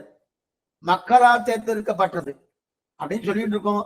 அதுக்கப்புறம் என்னென்ன மாற்றங்கள் வந்துட்டு இருக்க வச்சுக்கோ. எதுக்கு சொல்லுவன, அப்படி இருக்கிறவனுக்கு ஒண்ணுமில்லாத ஒரு கட்சி கொடி, அந்த கட்சி கொடி போட்டு அந்த வண்டி காட்டு நிறுத்தினாலே உடனே போன்னு தடுறா இல்லையா? பகவன் நாமத்தை வச்சுட்டு இருக்கான். பகவன் நாமத்தை, அதாவது என்ன நாமன்னா ஆச்சரியமா தெரிவிக்கிறார். திருமாலிரஞ்சோலை மலை என்றேன் என்ன திருமால் வந்து என் நெஞ்சு நிறைய புகுந்தான். ஆக அப்படிப்பட்ட பகவன் நாமத்தை வச்சுட்டு இருக்கான்னு சொன்னாலே உடனே தள்ளுன்னு எவன் சொல்றானா? ஏன்னா அந்த நாமத்துக்கு அத்தனை வைபவம். இன்னைக்கு நம்ம என்ன பண்றோம், அந்த பகவன் நாமத்தை விட்டுட்டு எத்தத்தையும் வைக்கிறோம். பகவன் நாமங்கள், ஆழ்வாருடைய திருநாமாக்கள், ஆச்சாருடைய திருநாமாக்கள், இவாள பேருடைய வச்சுட்டாலே போதும். பகவானுக்கு ஆனந்தம். பகவான ஆனந்தப்படுறது மட்டும் இல்ல, அந்த பகவானுடைய கிங்கரர்களாக இருக்கக்கூடிய யமபடர்கள், யமன் என்ன பண்றானா, பகவான் பெயரை வச்சுட்டா உடனே தள்ளுன்னு சொல்றதுக்கு போயிடுறானோ. எதுக்கு சொல்லிட்டு இருக்கானா, இவ்வளவு தப்பு பண்ணான சுவாமி, இவ்வளவு தப்பு பண்ணா சுவாமி, பகவான் பெயரை வச்சுருக்கா விட்டுடுவானா? ஒண்ணுமே இல்ல, பெயரை வச்சுட்டதுக்கு இவ்வளவு லாபம்னு சொன்னா அந்த பேரை சொன்னா எத்தனை லாபம்? பேரை இவர் ஒன்னும் பேரை சொல்லல. கேசவன்னு பேர் வச்சுட்டு இருக்கான், மாதவன்னு பேர் வச்சுட்டு இருக்கான், மன்சூதர்னு பேர் வச்சுட்டு இருக்கான். இந்த பேரை வச்சிருந்ததுக்கு எத்தனை லாபம்னா அந்த பேரை சொன்னா எத்தனை லாபம்? சொன்னா எத்தனை லாபம்னா அந்த சொல்லக்கூடிய அந்த பேருக்குண்டான பொருள் சப்தம், சப்தம் தெரிஞ்சு சொன்னா எத்தனை லாபம்? ஆக பெயரை வைத்துக் கொண்டாலே லாபம், அந்த பெயருடைய பெயரை சொன்னாலே லாபம், அந்த பெயருடைய பெயரை சப்தம், அந்த சப்தத்துக்கு உண்டான பொருள் தெரிஞ்சு கொண்டால் லாபம். பொருள் தெரிஞ்சு கொண்டால் லாபம் மட்டுமல்ல, அந்த பொருள் தெரிஞ்சு கொண்டு ஆசையோடு என்னுடைய தகப்பனார் பெயர், என்னுடைய பகவானுடைய பெயர், ஆசையோடு பிரீத்தியோடு அன்போடு அபாவோடு சொன்னா எத்தனை லாபம், எத்தனை லாபம். அதைத்தான் என் தூதர்கள் புரிய வைக்கிறான். யாரு? யமதூதர். யமன் என்ன பண்றான், தன்னுடைய தூதர் புரிய வைக்கிறான். ஏ யமதூதர்களே, நீங்க சாமானியப்பட்டவரா நினைக்காதீங்க, பகவத் பக்தர்களே, பேரை வச்சுட்டாலே போறோம். அந்த பேரு வச்சுட்டது மட்டும் இல்ல, அந்த பேரை உச்சரித்தாலே போறோம். உச்சரித்தது மட்டும் இல்ல, அந்த பேரை உச்சரிக்கும் போது அவருடைய அர்த்தத்தை தெரிந்து கொண்டு உச்சரித்தாலும் போறோம். அர்த்தத்தை தெரிஞ்சு கொண்டு உச்சரிப்பது மட்டுமல்ல, அதோட ஆசையோடு உச்சரிக்கிறான் இல்லையா? அப்படிப்பட்ட பக்தர்கள்லாம் விட்டு கொடுக்கணும். ஏன்னா எத்தனை நாள் சொன்னாலும் பகவனுடைய திருநாமத்துக்கு வைபவத்துக்கு, ஏன்னா இந்த கலியுகத்துல நாம சங்கீர்த்தனத்தால்தான் மோட்சம் சொல்லியிருக்கு. நாம சங்கீர்த்தனம் டைரக்டா மோட்சத்தை கொடுக்காது, அது கொண்டு போய் சரணாகதியில் கொண்டு போய் மூட்டும். அதுக்கப்புறம் பகவான் தான் மோட்சத்தை கொடுக்க போறார். இருந்தாலும் நாம சங்கீர்த்தனம் என்பது மோட்சத்துக்கு ஒரு உறுதுணையா இருக்கணும். இது சொல்ல வந்தேன்னா அப்ப நாம சங்கீர்த்தனம் அவ்வளவு முக்கியம். ஆனா அதை சொல்லும் இன்பத்துக்காக சொல்லணும், சொல்லும் இன்பத்துக்காக சொல்லணும். அது தவிர எப்பெல்லாம் நமக்கு சந்தர்ப்பம் கிடைக்கிறதோ சொல்லி இருக்கணும். கிருஷ்ணா, ராமா, கோவிந்தா அப்படின்னு சொல்லணும். இப்பெல்லாம் இந்த பாரம் எல்லாம் தூக்குவா பாருங்க, பாரம் வெயிட் ஏதாவது தூக்குறா பாருங்க. வெயிட் தூக்கறச்சே அந்த காலத்துலலாம் அந்தந்த திவ்ய தேசத்துடைய பெருமாளை கூப்பிடுவா. எனக்கு தெரிஞ்ச ஒரு சுவாமி சரியா தஜாராதம் பண்ணிட்டு இருந்தார். அந்த தஜாராதம் கட்சி விஜயரங்க சுவாமின்னு பேரு. அந்த சுவாமி என்ன பண்ண, அந்த சுவாமிக்கு நம்பெருமாள் பேரு ரங்கநாதன் ரொம்ப ரொம்ப பிரேமம். அவருக்கு வயசு 60 ஆயிடுத்து. அவரால் தூக்க முடியாது, தஜாராதன பெண்ணுக்கு தூக்க முடியாது. பெரிய அண்டா கதம்பம் போட்ட ஒரு அண்டா தூக்கணும், தூக்க முடியாது. சுவாமி இன்னொரு வெளியில 2 பேர் அவர் சொல்றேன், நீ தூக்குடா அப்படின்னாரு. சிறு வயசு அடியதுக்கு தூக்குடாடா, தூக்குறதுன்னா ரங்கா தூக்குடான்ற, ரங்கா தூக்குடான்ற. நான் எங்கடா தூக்குறேன், ரங்கன் தான் வந்து தூக்குறான். எனக்கா அவன் வந்து வேலை செய்யறதுக்கு காத்துட்டு இருக்காங்க. அந்த நாமம் என்ன பண்றது பாருங்க, தூக்குறது. அந்த நாமமே தூக்குறது இல்லையா? இதுக்கு சொல்றத நாமத்துக்கு அத்தனை வைபவம். எப்பப்பெல்லாம் சந்தர்ப்பம் கிடைக்கிறதோ நாமத்தை ஏன் எப்பவுமே சொல்லுங்க. அதிருசுபாவ கர்ப்பமானது ஒரு வார்த்தை சொல்ல தொடங்கி துடிப்பது போல் விளங்குகின்ற திருப்பவலங்களும் எம்பெருமானார்கள். அப்ப உதவி துடிச்சுட்டே இருக்கணும். ஏன்னா ஜப்தவியம் குரு பரம்பரையும் தோயம் தொடவர் அப்படின்னு சொல்லிக்கிறாளியா? அதான் நம்முடைய நான் படைத்த பயன் நமக்கு நாக்கு கொடுத்திருக்காரனோ, குலசேகரான தெரிவிக்கிறார். நாக்கு கொடுத்திருக்காரனோ அந்த நான் படைத்த பயனா பகவன் நாமத்தை சொல்லிட்டே இருக்க வேண்டியதான். இதைத்தான் திருவங்கையாளர் தெரிவிக்கிறார். நானும் சொன்னேன் நமனம் உறைவன் நமோ நாராயணனே. நானும் சொன்னேன் நமனம் உறைவன், நானும் சொல்றேன், நீங்களும் சொல்லுங்கோ, நானா சொல்லுங்கோ. யாரு? நமோ நாராயணனே. நாராயண நாராயண நாராயணன் நன்னா சொல்லுங்க. இதுதான் முதல் பதிகத்திலே தெரிவிக்கிறார். குளம் தரும் செல்வம் தந்திடும் அடியார் படுதுயராயனவெல்லாம் நிலம் தரும் செய்யும் நீல் விசும்பருளும் அருளோடு பெருநிலம் அளிக்கும் வளம் தரும் மற்றும் தந்திடும் வெற்றதாயின ஆயன செய்யும் நலம் தரும் சொல்லை நான் கண்டு கொண்டேன் நாராயணா என்னும் நானும் இருக்கிறாளியா. அப்ப நம் தாய் எப்படி பண்ணுவாரா அதை விட இன்னும் 10 மடங்கு 100 மடங்கு பண்ணும் பேரு பகவான். ஏன்னா ஏன்னா தாய்க்கு இந்த ஜென்மாலதான் சம்பந்தம், இந்த ஜென்மாலதான் சம்பந்தம் தவிர எல்லா ஜென்மாவுக்கும் தாய்க்கு நமக்கு சம்பந்தம் உண்டானா அந்த ஜென்மால அவள் யாரும் நாம யாரோ தெரியாது. ஆனா இந்த ஜென்மால இந்த தாயை தெரியாது, இந்த தகப்பனார் தெரியுது. ஆனா எல்லா ஜென்மத்துக்கும் தகப்பனார் தாயார் யார்? பகவான் தானே. அவர் தான் எல்லாம் பண்ணுவாரு. ஏன்னா அப்படிப்பட்ட அவருடைய நாமத்தை சொன்னா நமக்கு எத்தனை பாவங்களாலும் அத்தனை பாவங்கள் தொலைகிறது. நம்ம நன்மை அத்தனையும் கொடுக்கக்கூடிய ஒரு தன்மை எதுக்கு இருக்கு? நாம சங்கீர்த்தனத்துக்கு. பாவங்கள் அத்தனை தெரியுதா? ஆழ்வார் நான் சொல்லணும்னு நினைச்சு நிறைய பிரயத்தனப்பட்டேன். ஆனா என்ன பண்ணோம்? ஆழ்வார் பார்த்து நம்ம கேட்டோம், ஆழ்வீர் நீரமும் குழந்தரும் சொல்றேன், நானும் சொன்னேன் நமனும் குறைவன் நமோ நாராயணன் சொல்லிட்டு இருக்கேன். இருந்தாலும் எங்களுக்கு நாமங்கள் கிடைக்கலையே சுவாமி. நாமங்க இப்பெல்லாம் பேரு எழுதணும் பேரு சொல்லணும்னா உடனே புஸ்தகம் வாங்கிடலாம். ஆழ்வார் பாட்டை எடுத்துட்டாலும் போறோம், புஸ்தகம் பேரை வச்சுடலாம். ஆழ்வார் இவையும் அவையும் இவையும் ஒரு பதிகம் முதலாம் திருவாழ்வு. அந்த திருவாழ்விலே சுவையின் திருவெண்மணாளன் என்னுடைய சூழலானே, சுவையின் திருவெண்மணாளன் பேர் ஒருத்தருக்கு ஒன்னா இருக்கு. இந்த பேர் வச்சுட்டு இருக்கு. ஆழ்வார் திருநாடி போய் சிறு வயசு அடி போய் கேட்டு வந்திருக்கேன். சுவையின் திருவெண்மணாளன் தாயார் கூப்பிடுற அந்த குழந்தைய பார்த்து அந்த தாயார் காலையே விழுந்த, எப்படி இந்த பேரை வச்சிருந்தேன் எனக்கு தெரியாது. அந்த பெரியவர் ஒருத்தர் சொல்லிட்டு போனார், சுவையின் திருவின் மணாலான்னு பேர் வைந்தார். ஆழ்வாருடைய சப்தத்தை வச்சிருந்தாலும் பேர் வைக்கிறதுக்கு வேற யாரோ வெளியூர்ல ஏதோ யாரோ புஸ்தகம் போட்டிருக்கா, அந்த புஸ்தகத்தை கொண்டு வரா. ஆழ்வார் புத்தகத்தை கொண்டு எதுக்கு சொல்லாதுன்னா அப்படிப்பட்ட பேர் ஒன்னார நிறைய பேர் இருக்க. நாம உடனே கேட்டு ஆழ்வார்ட்ட, ஆழ்வார் பேரே இல்லையே சுவாமி, எனக்கு பேரே கிடைக்கலையே, நாமங்களே கிடைக்கலையே சொன்னோம். கோபம் ஆழ்வாருக்கு 1000 நாமாக்கள் பீஷ்மாச்சாரியர் எழுதியிருக்கார்.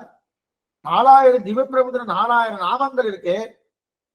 4000 திவ்யப்பிரபந்தன 1000 நாமங்கள் பூர்ணமா எடுத்திருக்காரு. காஞ்சி சுவாமி இதுக்குன்னு ஒரு புஸ்தகமே போட்டிருக்காரு. காட்சி பிரதிவாதி பேங்கிற அனந்தராச்சார சுவாமி.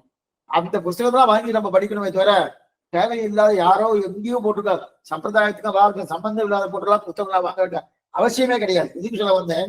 அப்ப புஸ்தகத்துல இருக்கே சுவாமின்னு சொன்னோம். இருக்காதுன்னா அப்ப சொல்றாரு ஆழ்வார் சொல்றாரு, கோவம் வந்துட்டு 1000 நாமக்கள் அவர் எழுதியிருக்கார். பொய் சொல்றியே நீ, ஓவாதுரைக்கும் உரை உண்டோ, நமோ நாராயணா அப்படின்னு பேர் இருக்கு, அந்த பேரை சொல்லாமே என்ன. உடனே நாம கேட்டோம், என்ன கேட்டோம்னா சரி பேரை சொல்லணும், பேரை சொல்றோம்னா நாக்கு வேணுமே சுவாமி, நாக்கு எந்த கடையில கிடைக்குன்னு, நாக்கு வேணுமே, நாக்கு எந்த கடையில இருக்குன்னு. உடனே ஆழ்வார் சொல்றாரு, ஏன் இந்த மாதிரி பெரிய பேசிட்டு இருக்க, நாக்கு எதுடா, நான் வாயில் உண்டே, அப்படியே பாசனம் எடுத்திருக்காரு.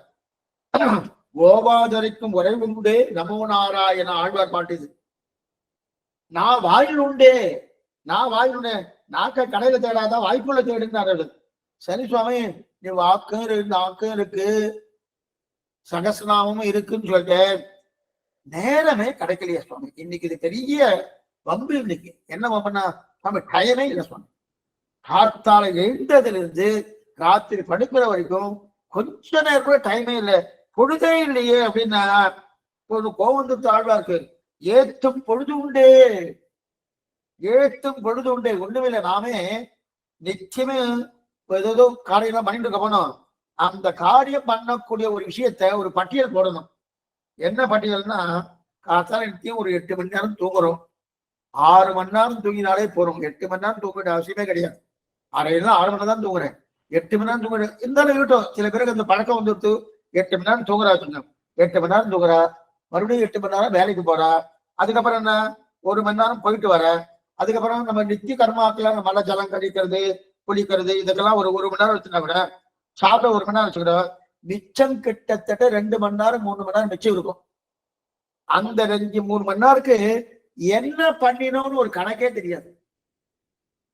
புரியுதா? ஏன்னா 8 மணி நேரம் தூங்கறதுக்கு, 8 மணி நேரம் உத்தியோகத்துக்கு, அதுக்கப்புறம் நித்திய கர்மாக்கள் வாய்த்தல் குப்பளிக்க மலை ஜலம் கழிக்க என்னென்ன உண்டு அதெல்லாம் பண்ணிட்டா கூட ஒரு 2-3 மணி நேரம் மிச்சம் இருக்கும். அந்த மிச்சம் இருக்கிறது என்ன கணக்குன்னா கணக்கு தெரியாது. அந்த நேரத்துல என்ன பண்ணிருக்கோம் தெரியுமா? வம்புதான் பேசிட்டு இருக்கோம்.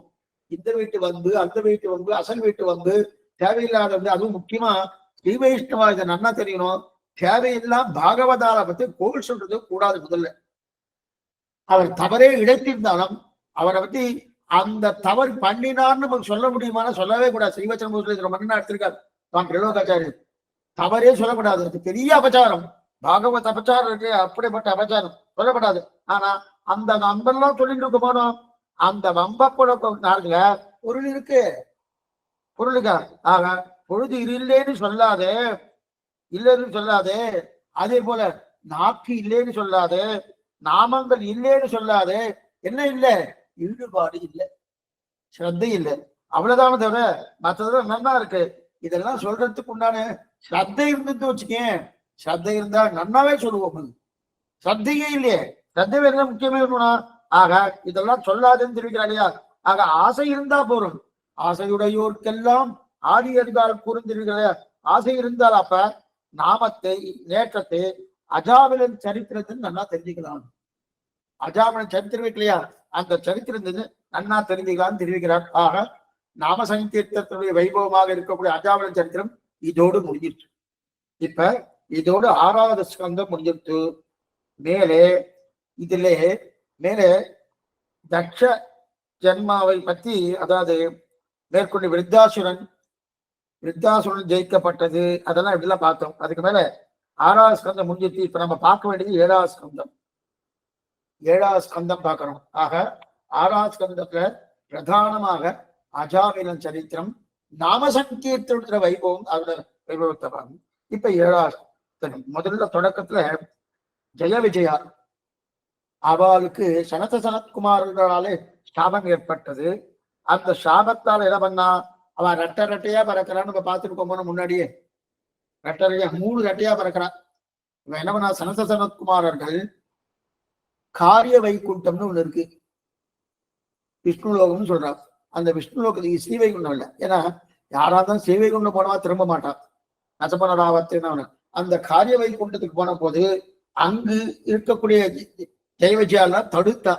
பகவான் ஒன்று சைனிச்சன் இருக்கார், அவள் எழுந்ததுக்கு போன சொல்றோம்னா நீ யாரு என்ன தடுக்க அப்படின்னு சொல்லிட்டு அவளை சமைச்சுடுறான். நீங்க பூலோகத்துக்கு போய் நீங்க ரெட்டையா பிறக்க வேண்டியது, அண்ணா தம்பியா இங்க பிறக்க வேண்டியது, அசுரராட்சனுக்கா பிறக்க வேண்டியது சமைச்சுடுறா. உடனே இவ போய் பகவான்கிட்ட பிரார்த்தனை பண்றா. பிரார்த்தனை ஒண்ணு வரப்படாதீங்கோ, நானே உங்களை ரட்சித்து திரும்பியும் கொண்டு வரேன். 3 தடவை நானே உங்களை என்னுடைய கையாலே நீங்க முடிக்கப்படுவீர்கள் அப்படின்னு தெரிவிக்கிறார். அதனால ரெட்டையா பேசுறா. அப்ப ஜெயவிஜயர்கள் சாபம் கொடுத்த ரெட்டையா பிறக்கிறா இல்லையா? முதல்ல இரண்யாட்சகன் இரண்யகசிப்பு, அதுக்கு அடுத்தபடியாக ராவணன் கும்பகர்ணன், அதுக்கு அடுத்தபடியாக சிசுபாலன் தந்தபக்தன், 3 ரெட்டை. இந்த ரெட்டையா பிறக்கிற ஜெய விஜயால் தான். கோபுர வாசல்ல நாயகனா என்ற அந்த கோபுர கோயில் காப்பானே, உடுதோட வாசல் காப்பானேன்னு தெரிவிக்கிறாளையா? அந்த ஜெய விஜயாளுக்கு சனத்குமாரர்களால ஏற்பட்ட அவ கொடுத்த சாபத்தாலே அவ அசுரராட்சசர்களா பிறக்கிறா ரெட்டையா. அதுதான் அந்த சரித்திரத்தை நம்ம பார்க்க போறோம். அப்ப முதல்ல இரண்யாட்சகன் இரண்யகசிப்பு. இரண்யாட்சகன் வராகன் கையாலேயே மாண்டான். இரண்யாட்சகன் வராக நாயனார், வராகனுடைய கையாலே மாண்டான். இரண்யகசிப்பு நரசிம்மனுடைய கையாலே மாண்டான்னு தெரிகிறது. அவன் 2 பேரும் இரண்யாட்சகன் வராக நாயனார், இரண்யகசிப்பு நரசிம்மன். அதுக்கப்புறம் ராவண கும்பகர்ணர்கள், ராவணாசுரன் கும்பகர்ணன், இவெல்லாம் 2 பேருமே எது போன சமயம் ராமன் கையாலே மாண்டார்கள். ராவணாசுரன் கும்பகர்ணன் ராமன் கையாலே மாண்டார்கள். அதுக்கப்புறம் சிசுபாலன் தத்தவத்தன் கண்ணன் கையாலே மாண்டார்கள் பார்க்கிறோமோ. இதெல்லாம் சுருக்கமான சரித்திரம். இந்த சுருக்கமான சரித்திரத்தெல்லாம் சொல்லியிருக்காங்க. இப்ப நம்ம வெறும் இரண்யாட்சகன் இரண்யகசிபுடைய சரித்திரத்தை தான் பார்க்க போறோம், பிரகலாதனுடைய சரித்திரம். ஆனா இதெல்லாம் ஏற்கனவே அங்க சொல்லியிருக்காரு. ஏற்கனவே இரண்யாட்சகன் வராகன் முடித்தான். வராகன் முடிச்ச உடனே அதை கண்டு இரண்யகசிபுக்கு ஒரு கோபம். தம்பி தானே, அண்ணாவுக்கு என்னுடைய சகோதரனை கொண்டுட்டான்றதுக்காக ஒரே கோபமானபடியாலே அந்த கோபத்துக்காக பழி தீர்க்கணுன்றதுக்காக கோரமான தபஸ் பண்ண போயிட்டான். யாரு? இரண்யகசிபு. கோரமா. இப்ப பார்க்க போறது பிரகலாத வரதன். அவனுடைய சரித்திரம். ஒரு சிறுவன், பள்ளியில் ஓதி வந்ததன் சிறுவன் வாயில் ஓர் ஆயிரனாகம்னு திருவல்லிக்கேபாசம். அந்த சிறுவனாக கூப்பிட்ட குள்ளுக்கு தூணுக்கு மத்தியில வந்து தோண்டினான் இல்லையா, அந்த தோண்டின அந்த நரசிம்மனுடைய சரித்திரம் தான் இப்ப நம்ம பார்க்கிறோம். ரொம்ப ஆச்சரியமான சரித்திரம். 7வது ஸ்கந்தத்திலே சொல்றார். அப்ப தன் கூட பிறந்தவன் போயிட்டான்றதுக்கு ஒரே கோபம் இரண்யகசிபுக்கு. இரண்யாட்சகன் தான் கூட பிறந்தவன். அந்த இரண்யாட்சகன் ரெண்டு பேரும் சகோதரர்கள். அப்ப அந்த கூட பிறந்தவன் போயிட்டு வந்ததுக்காக அந்த கொண்டு யாரு? வராகன் தான் கொண்டார். இரண்யகசிக்கு தம்பி, இரண்யாட்சகன் அண்ணா. அதனால அந்த இரண்யாட்சகனை வராக நாயகர் கொண்டபடியாலே ஒரு கோபம் ஏற்பட்டு அந்த கோபத்தாலே இரண்யகசிபு ஊர்ல இருக்கக்கூடிய அசுர கூட்டங்கள் அத்தனை பேரையும் ஒன்னா சேர்த்துதான். நாமே சில காரியம்லாம் பண்ணணும்னா கூட்டம் சேர்க்கணும். சில பேர்லாம் எதிர்த்து ஜெயிக்கணும்னு வச்சுக்கேன், நமக்கு பலம் வேணுமோனோ. என்ன பலம் வேணும்? ஆள் பலம் வேணும், பண பலம் வேணும், 2 பேரும் வேணும். அப்ப ஆள் பலத்தை சேர்க்கிறான். அசுரர்கள்லாம் எங்கெங்கெல்லாம் இருக்காளோ, யாரு? இரண்யகசிபு எங்கெங்கெல்லாம் இருக்காளோ அவெல்லாம் சேர்த்துட்டான். சேர்த்துட்டு என்ன, இனிமே நாம் இந்த நாராயணனை விட்டு வைக்க கூடாது. நாராயண படித்து இருக்கணும், சரியான படித்து இருக்கணும் அப்படின்னு சொல்லி நீண்ட தபஸ் பண்றான். நீண்ட தபஸ். யாரை பார்த்து? பிரம்மாவை நோக்கி தபஸ் பண்ணுகிறான். அப்படியே சுருக்கமா சொல்றேன். சரித்திரம் எல்லாமே உங்களுக்கு தெரிஞ்ச விஷயம்தான், ரொம்ப சுருக்கமா சொல்றேன். அங்கேயும் சுருக்கமா தான் சொல்லப்பட்டிருக்கு, அதே அடியில் சுருக்கமா தான் சொல்றேன். இன்னும் சுருக்கமா சொல்றேன். பிரம்மாவை நோக்கி தபஸ் பண்றான். எங்கெங்கெல்லாம் தபஸ் பண்ணிட்டு பாருங்க. அது மட்டும் இல்ல, எங்கெங்கெல்லாம் யாக யஜ்ஞம் நடத்துறாலோ அதெல்லாம் கெடுக்கிறது தான் என்னுடைய வேலை. இரண்யகசிபுடைய வேலைன்னா எங்கெங்கெல்லாம் யாக யஜ்ஞங்கள் நடக்கிறதோ அதெல்லாம் கெடுக்கிறது. அப்ப வேதங்கள் யாரார் சொல்லிட்டு இருக்காளோ, தர்மங்கள் எங்கெங்க நடந்துட்டு இருக்கோ, தர்ம கிரியைகள் எங்கெங்க நடந்திருக்கோ அங்கெல்லாம் போய் என்னன்னா அதெல்லாம் தடுக்கிறது. தர்மங்கள் நடக்க விடாம தடுக்கிறது, வேதங்கள் வாசிக்க விடாம தடுக்கிறது, கிரியைகள் தர்ம காரியங்கள் எங்க நடக்குதோ அதான் தடுக்கிறது. இதெல்லாம் பண்ணிட்டே இருந்தான். இதே தான் எல்லாருக்கும் இம்சை கொடுக்கறதுல அந்த அசுராட்சர்கள் அவதான். அப்படி இருக்க செய்து நேரம் தன் தாயாட்ட போனோம். தாயாட்ட போய் பேசலாம். என்ன தாயாட்ட என்ன பேசுறாங்க? தாயார் யார் சுவாமி? தாயார் யாருன்னா 2 பேருமே மகரிஷி. மகரிஷிக்கு 2 மனைவிகள். இந்த 2 மனைவிகளுக்கு பிறந்தவர்கள் தான் யாராரு? தேவர்களும் அசுரர்களும். அப்ப தேவர்களும் அசுரர்களும் ஒரே தகப்பனாருடைய பிள்ளையா சுவாமி? ஆமா, தேவர்களும் அசுரர்களும் தகப்பனார் இந்த மகரிஷி ஒருத்தர் தான். மனைவிதான் 2. ஒன்னு தித்தின்னு பேரு, இன்னொரு பெண்ணுக்கு அதித்தின்னு பேரு. தித்தின்னு பேரு, அதித்தின்னு பேரு. 2 மனைவிகள் மகரிஷிக்கு. அதித்தியின் பிள்ளைகள் எல்லாம் அதிதேயர்கள், தித்தியின் பிள்ளைகள்லாம் தைத்தேயர்கள் பேரு. அதிதேயர்கள், தைத்தேயர்கள். அதித்தியின் பிள்ளைகள் தான் தேவர்கள். அதித்தியின் பிள்ளைகள் தான் தேவர்களுக்கு பிள்ளைகள். யாரு? தேவர்களுக்கெல்லாம் தாயாரு அதிதி. அப்ப அதித்தியின் பிள்ளைகள் தான் தேவர்கள், திதியின் பிள்ளைகள் தான் அசுரர்கள். இப்ப தேவர்களும் அசுரர்களும் பிரதர்ஸ். சுவாமி இது நாங்க கேள்விப்பட்டது கிடைக்கும். 2 பேரும் பிரதர்ஸ் தான். ஏன்னா தகப்பனா ஒருத்தர் தானே, தாயார் தான் வெவ்வேறு தாயார். திதி அதித்தின்னு பேர். ஆனா தகப்பனார் மகரிஷி ஒருத்தர் தான். அப்படி இருக்க தந்தையார் ஒருத்தர். அவருக்கே பிறந்த தேவர்களும் அசுரர்களும். அதித்தி என்பவள் தேவமாதா. அதித்தி தான் யார்? தேவமாதா. திதி என்பவள் அசுரமாதா. அப்ப அந்த அசுரமாதான்னு இல்லையா? இப்ப என்ன பண்ணா அந்த அசுரமாதாவால திதி போய் இந்த இரண்யகசிபு என்ன போய் சொல்றான், உன் உள்ள வீட்டுக்கு போயிட்டானே கவலைப்படாத, உன் புள்ள போயிட்டானு கவலைப்படாத. இரண்யகசிபு போய் இரண்யாட்சன் போயிட்டானோ, வராகனால கொல்லப்பட்டானோ கவலைப்படாத, நான் அதுக்கு பழி தீர்க்கிறேன் தாயே, நீ கவலையே படாத. இரண்யகசிபு சொல்லக்கூடிய வார்த்தை தன் தாயார பார்த்து. தாயார் பேர் என்ன? திதின்னு பேர். திதி தான் அசுரர்களுக்கு தாய், அதிதி தான் தேவர்களுக்கு தாய்ன்னு. அதனால அந்த நீ கவலைப்படாத அப்படின்னு சொல்லி தாயார சமாதானப்படுத்திட்டு காட்டுக்கு போய் பிரம்மாவை குறித்து தபஸ் பண்றார். காட்டுக்கு போய் பிரம்மாவை குறித்து தபஸ் பண்றார். நீண்ட தபஸ். நீண்ட தபஸ்னா எப்படின்னா நீண்ட ஆயுள் வேணும்னு தபஸ் பண்றாங்க. நான் நீண்ட ஆயுள் இருந்தா தானே 2-3 தடவை நம்ம யுத்தத்துக்கு போய் யார்கிட்ட விஷ்ணுவிடத்திலே யுத்தத்துக்கு போய் தோத்தாலும் மறுபடியும் 5-6 தடவை ஒரு தடவையா ஜெயிக்க மாட்டேனா? அதெல்லாம் நீண்ட ஆயுளை பிறப்பதற்காக நாராயணனை எடுத்து நம்மால் ஜெயிக்க முடியும்ன்றதுக்காக முடிவுக்கு வந்துட்டோம்.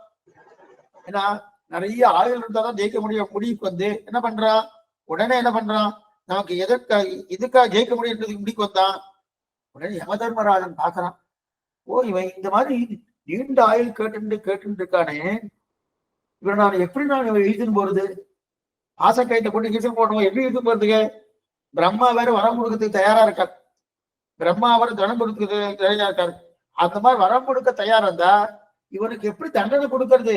இவனுக்கு தண்டனை கொடுக்க முடியாது அப்படின்னு பயப்பட்டு இருக்கான். யார்? யமதர்மராஜா. தேவர்கள்லாம் பயப்படுறான்.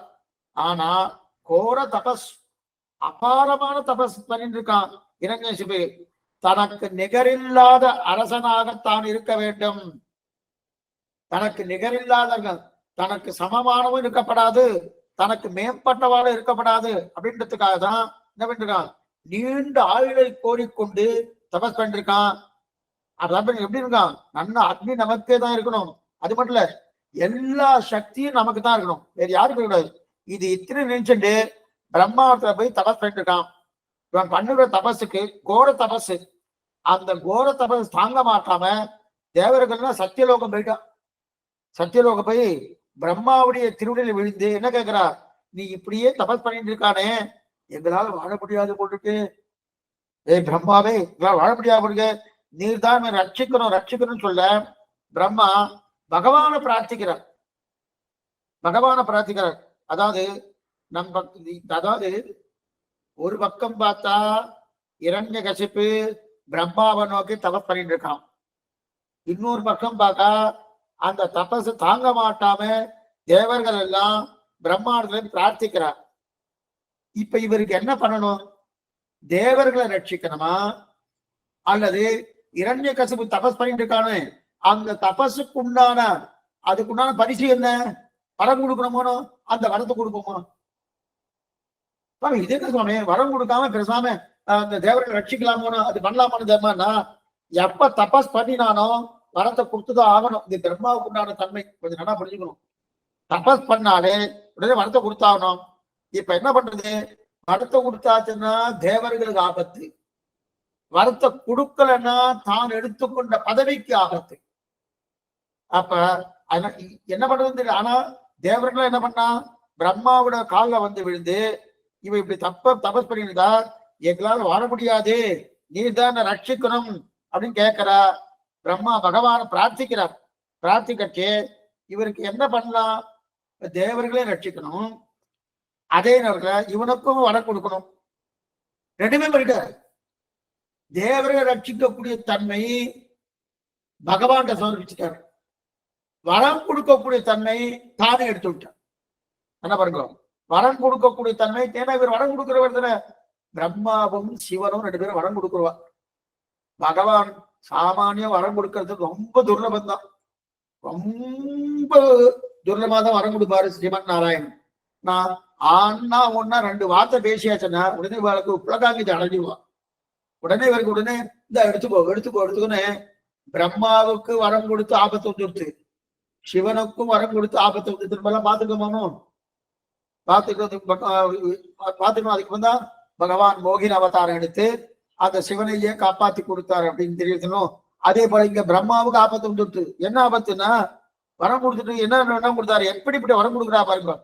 பிரம்மாண்டத்தை பாக்கிறான். இப்ப அவன் நல்லது பண்ணுவாவா, அவர்களுக்கு நல்லது பண்ணுவாரானா, 2ஐயும் பண்ண கவலைப்படாது என்று இரண்யகசிபு கேட்ட வரத்தை எல்லாம் கொடுத்துட்டார்.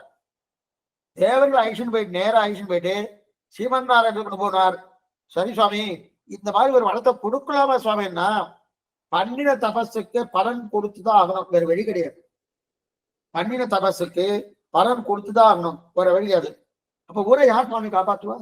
நீ பலன் கொடுத்தாச்சுன்னா இருக்கவே இருக்கார் ரட்சகன் ஸ்ரீமன் நாராயணன், இருக்கவே இருக்கார் ரட்சகன் ஸ்ரீமன் நாராயணன். அவர் காப்பாற்றப்படுறார். சர்வ ரட்சகத்துவம் அவர்தான் இருக்கு, அவர் தான் காப்பாற்றப்படுறான்னு. இப்ப இரண்யகசிப்புன்னு உடனே தபஸ் பண்ணிட்டு இருக்கான். அவனை எழுப்பிட்டார்.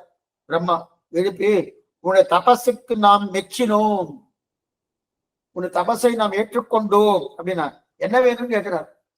பிரம்மா பார்த்து இரண்யகசிபு என்ன வேணும்னு கேட்க, அப்ப இரண்யகசிபு வேண்டுகிறான், நீர் தான் உலகத்தையே படைத்தீர்.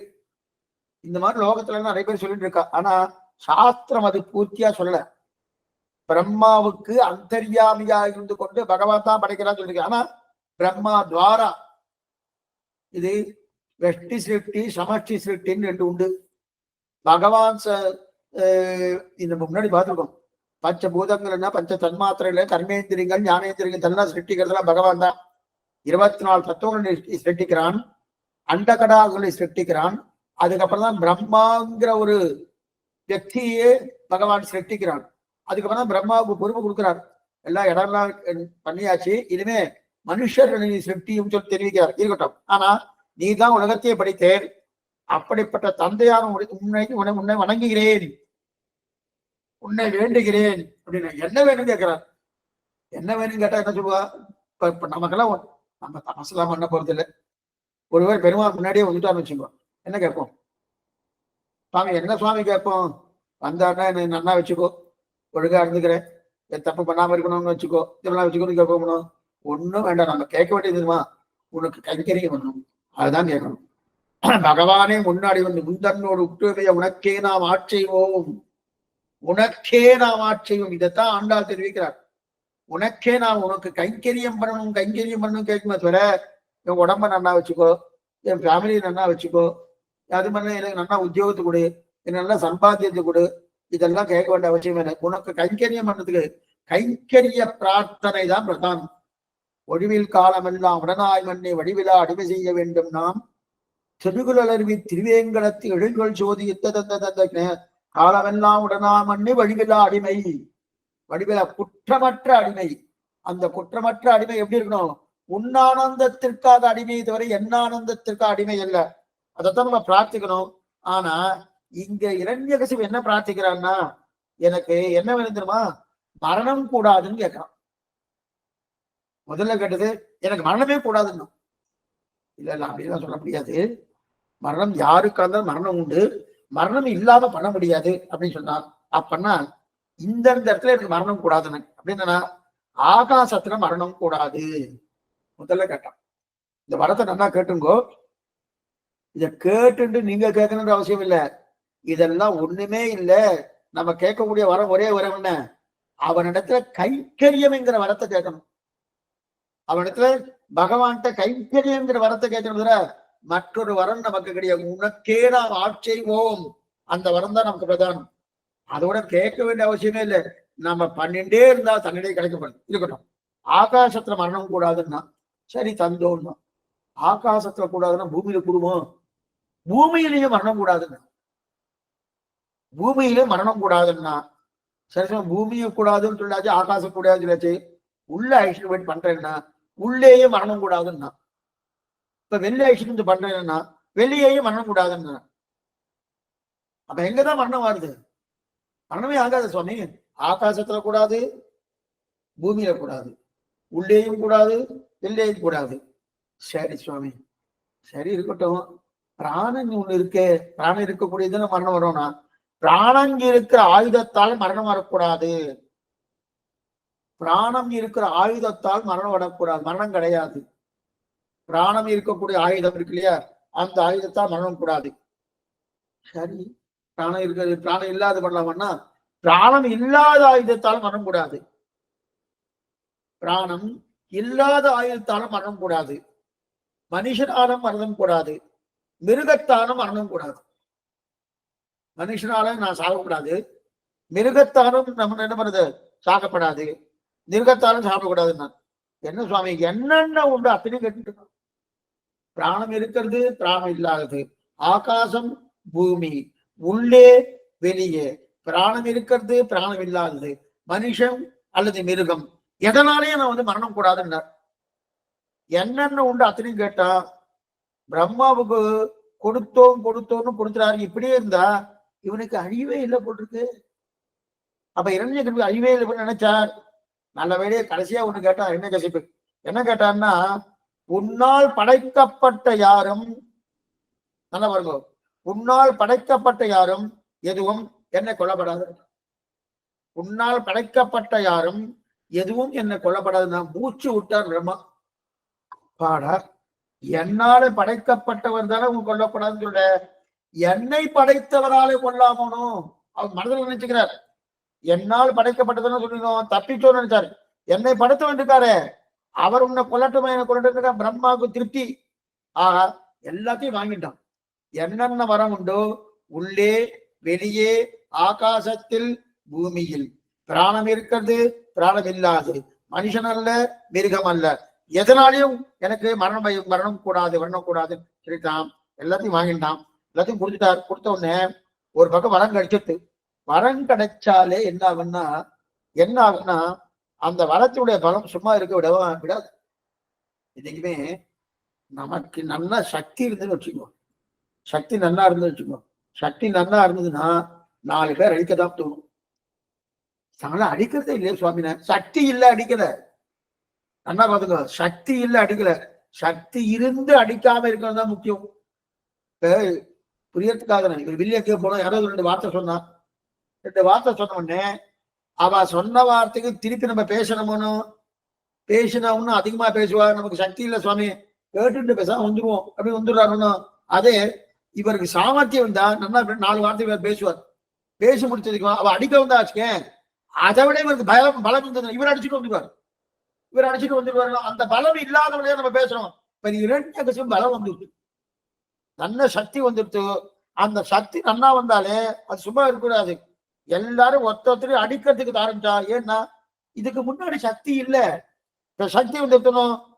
சக்தி இருந்து அடிக்காம இருக்காரான்னு பார்க்கணும். சக்தி இருந்தாலே யாராவது அடிக்க தோணும். சக்தி இருந்து பணிவு இருக்கிறோமோ, சக்தி இருந்தோம் பணிவு இருக்கணும். இந்த 2ம் இருந்தது ஒரு சிலருக்கு மட்டும்தான். சக்தி இருந்தது, பணிவே இருந்தது, 2 சிலர் தான். ஹனுமான் எதை வேண்டுமானாலும் செய்ய முடியும். ஹனுமானுக்கு அவ்வளவு சக்தி இருக்கு, சாமானியப்பட்டவர்கள் அவரு. ஹனுமான் அவ்வளவு சக்தி இருந்தது. ஆனா சீதாராமன் சொன்ன உடனே குனிஞ்ச தலை நிமிர மாட்டார், குனிந்த தலை நிமிர மாட்டார். இன்னைக்கும் ஹனுமானுக்கு இருக்கக்கூடிய பெருமை என்னன்னா, எத்தனை பலவானாக இருந்தாலும், எத்தனை புத்தியாக இருந்தாலும், புத்திமானா இருந்தாலும் அத்தனைக்கு வினயம் உண்டு. வினய ஆஞ்சநேயர் கேள்விப்பட்டுக்கணும், வினய ஆஞ்சநேயர் கேள்விப்பட்டுக்கணும்.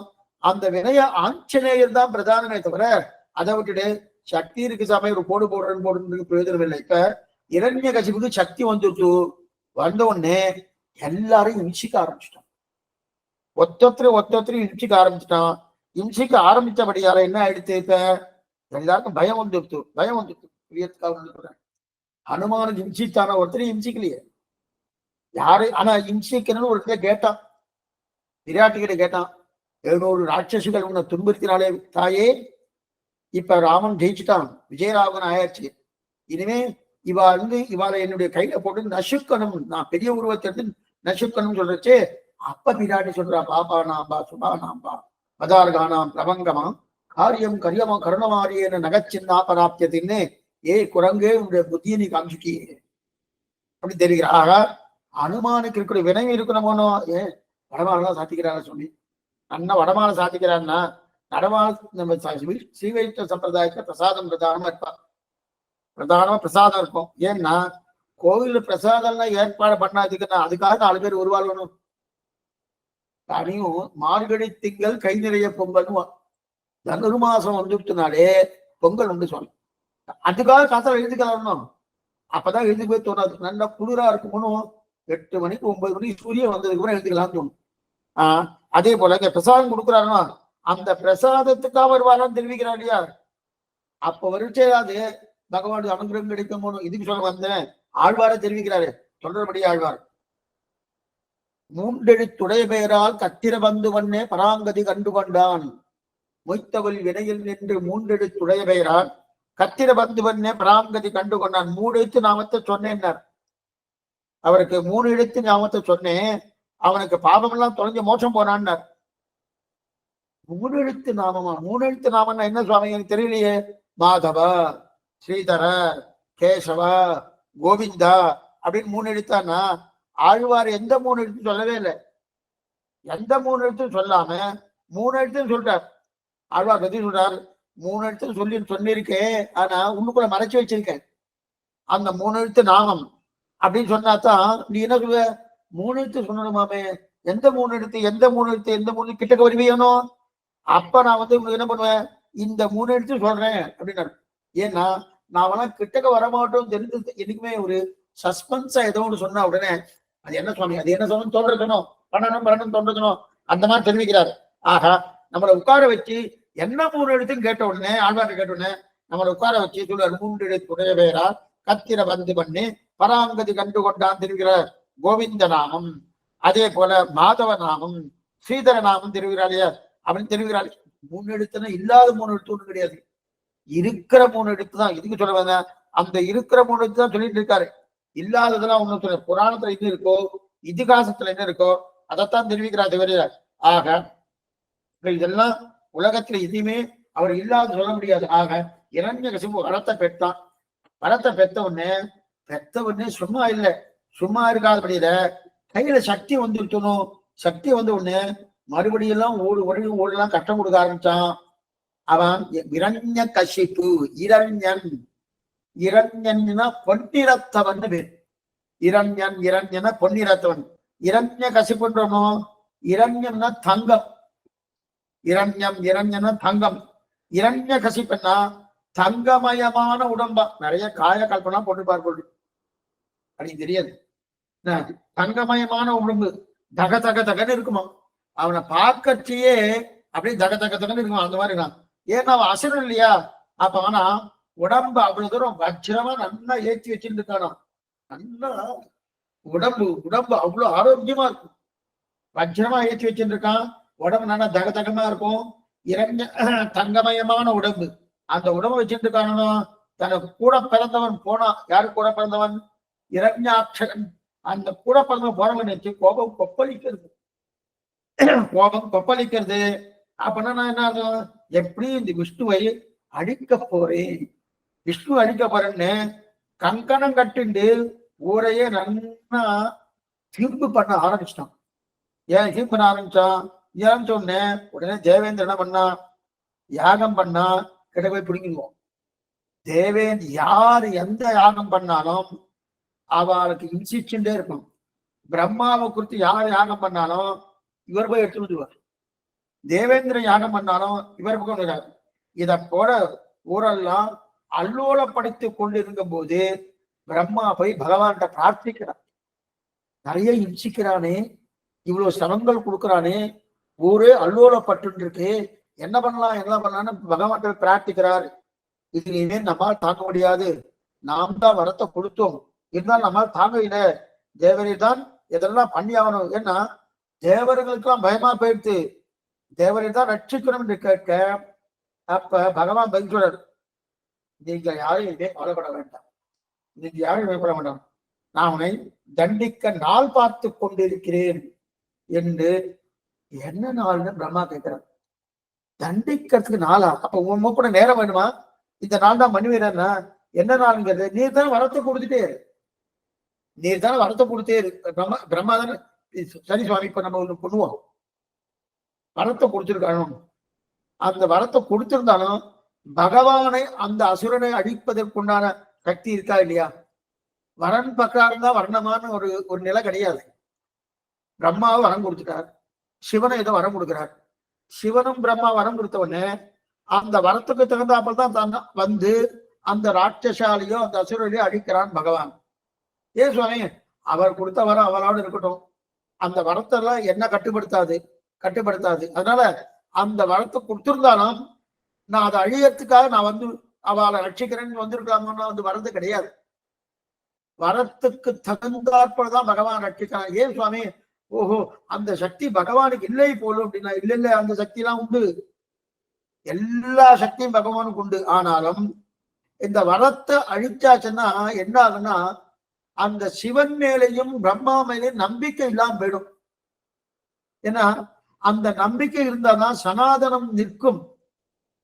அந்த சனாதனம் நிற்கணும்னாலே, ஒரு தர்மகாரி நிற்கணும்னாலே, அவன் நாட்டினான் தெய்வமங்கம் நல்லதோர் அருள் தன்னாலே காட்டினான் திருவரங்கம். அவளை தெய்வமா பண்ணியிருக்கானோ, நிறுத்தினான் தெய்வங்களாக அத்தெய்வநாயகன் தானே. அப்ப அவன் தெய்வங்களா நிறுத்திருக்கானோ, நிறுத்தினான்னா என்ன பண்ணலாம்? அவனை தெய்வம் நிறுத்திட்டு உனக்கெல்லாம் எந்த பவரும் கிடையாது, நீ என்ன பண்ணா நான் தான் சுப்பீரியர், நான் தான் எல்லாம் பண்ணுவேன் அப்படின்னு பண்ணியாச்சுன்னா ஜனங்களுக்கு மக்களுக்கு வர நம்பிக்கை இருக்காது. நம்பிக்கை இல்லைன்னா என்ன சுவாமின்னா, அவ சனாதன தர்மத்துக்குள்ள நுழையணும்னா ஏன் முதல்லயே ஸ்ரீமன் நாராயணன் தான் சொன்னா அவ்வளவு புத்தி வராது. அதனால சில சின்ன சின்ன பலனை கொடுக்கக்கூடிய ஒரு தேவதாந்தரங்கள், அந்த தேவதாந்தரங்கள் மேல ஒரு நம்பிக்கை ஏற்பட்டு அதற்கு மேற்கொண்டு அந்த தேவதாந்தரம் ஒண்ணுமில்லைன்னு தெரிஞ்சுட்டு அதுக்கப்புறம் ஸ்ரீமன் நாராயணன் வரணும், அந்த நிலைக்கு வரணும். அந்த நிலைக்கு வருவதற்காகத்தான் அவளுக்கு வரத்தை கொடுக்கக்கூடிய ஒரு நிலையை கொடுத்திருக்காரு. அதான் கேட்கிறார், நீ தானே வரத்தை கொடுத்தேன், அதுக்காக ஒரு நாள் காத்துட்டு இருக்கேன். இப்ப நாளை காத்துட்டு இருக்காருன்னு அர்த்தம் பகல்ல கூடாது, ராத்திரி கூடாது, ஆகாசத்துல கூடாது, பூமியில கூடாது, உள்ளே கூடாது, வெளியே கூடாது, மனுஷனால கூடாது, மிருகத்தால கூடாது, பிராணம் இருக்கிறதுனால கூடாது, பிராணம் இல்லாததுனால கூடாது. இத்தனை வரம் இருக்கு, இனி மிச்சமே இல்லை. அத்தனை வரத்தை வாங்கிட்டார். அத்தனை வரத்தை வாங்கிட்டு அதுக்கு தகுந்த மாதிரி வரணும். அதுக்குண்டான நாளை பாக்கணும்னா நாளை காத்துட்டு கொடுத்ததெல்லாம் நீ கொடுத்துட்டு இப்ப என்ன என்னிடத்துல ரட்சின்னு சொல்லுகிறாயே, அப்பவே கொடுக்காம இருந்திருக்கலாமோனோ பகவான் கேட்கிறார். இருந்துக்கலாமோனோ, ஏன் கொடுத்தேன்னு கேட்கிறாரு. அதை பதில் சொல்றாரு பிரம்மா, சக்தியை கொடுத்தது நீர் தானே, ஆனா கொடுத்தேன். ஆனா சக்தியை கொடுத்தது நீ, ஆனா நீ என்ன சக்தி? வரத்தை கொடுக்கக்கூடிய சக்தியை கொடுத்தை, காக்கும் சக்தியை நீ எனக்கு கொடுக்கலையே. அவனுக்கு வரத்தை கொடுக்கக்கூடிய சக்தியை தானே நீ கொடுத்தை, காக்கும் சக்தி நீ கொடுக்கலையோ. அதனால்தான் உன்னிடத்தில் பிரார்த்திக்கிறேன் அப்படின்னு தெரிவிக்கிறார். ரொம்ப சாமர்த்தியமான பேசுது. ஏன்னா இவர் கொடுத்ததெல்லாம் கொடுத்துட்டு என்ன ரட்சிக்கிறான்றது பிரயோஜனம் இல்லையே. அப்ப அதனாலதான் உண்டு பிரார்த்திக்கிறேன்னு தெரிவிக்கிறார். இப்ப எந்த நாளும் எதை பார்த்துட்டு இருக்காரு, நேரே அவனை அழிக்க முடியாது. ஏன்னா பரம பக்தனா இருக்கக்கூடிய பக்தன் என்ன, பகவான் யாரையுமே நேரே அழிக்க மாட்டார். பகவான்கிட்ட அபச்சாரப்பட்டா அவர் வெயிட் பண்ணி காத்துக்கொண்டுதான் அழிக்கிறார்கள், நேர அழிக்கிறது கிடையாது.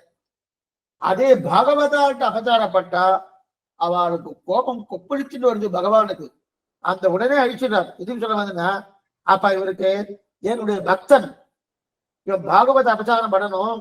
எப்ப பக்தனாக இருக்கிற என் பக்தனுக்கு நம்ம அபச்சாரம் பண்ண போகிறான். பாகவத அபச்சாரம் யாரையும் வெறுமனே விடாது அப்படின்னு முன்னாடியே இதான் சொன்னேன். பாகவத அபச்சாரம் யாருமே வெறுமனே விடாது. பகவான் என்ன சொல்றாரு, என்னிடத்தில் அபச்சாரப்பட்டாலும் நான் சமிக்கிறேன், மன்னிக்கிறேன். அது மட்டும் இல்ல என் பக்தனத்தில் அபச்சாரப்பட்டால் நான் பொறுப்பதே கிடையாது. இதை பற்றி வராக புராணத்திலே தெரிவிக்கிறார் வராக நாயனார். பூமாதேவி தெரிவிக்கிறார். என்ன தெரிவிக்கிறார்னா, என் பக்தன் எப்படிப்பட்ட பக்தன், நாய் மாஞ்சம் சாப்பிடக்கூடியவராக இருக்கக்கூடிய பக்தனாக இருந்தாலும், அவன் எவ்வளவு தாழ்குளத்திலே பிறந்திருந்தாலும், அவனை யார் நிந்திக்கிறார்களோ அந்த நிந்திப்பவர்களை நான் மன்னிப்பதே கிடையாது. ஆனால் என்னிடத்தில் குற்றத்தை இழந்தால் நான் என்ன பண்ணுவேன், ஏதோ கொஞ்சம் க்ஷமிக்கிறேன், மன்னிக்கிறேன். அது மட்டும் இல்ல, 2 தாமரை புஷ்பத்தை கொண்டு போட்டு பகவானை மன்னிச்சுடுன்னு சொல்லி கேட்ட உடனே நான் நிமிஷத்துல மன்னிச்சுடுறேன். ஆனால் என் பக்தனிடத்தில் என்ன பாருங்க, என் பக்தனிடத்தில் தப்பு பண்ணது 1 நிமிஷம் தான். என் பக்தனிடத்தில் தப்பு பண்ணது 1 நிமிஷம் தான். ஆனா என்னிடத்தில் கோடி வருஷம் என்னுடைய தாமரை புஷ்பங்களால் அர்ச்சித்தாலும் நக்ஷமாமி வசுந்தரே, வசுந்தரேன்னு பூமி பிராட்டிக்கு பேர். ஏ வசுந்தரே, நான் மன்னிப்பதே கிடையாது. நக்ஷமாமி, நான் மன்னிப்பதே கிடையாது.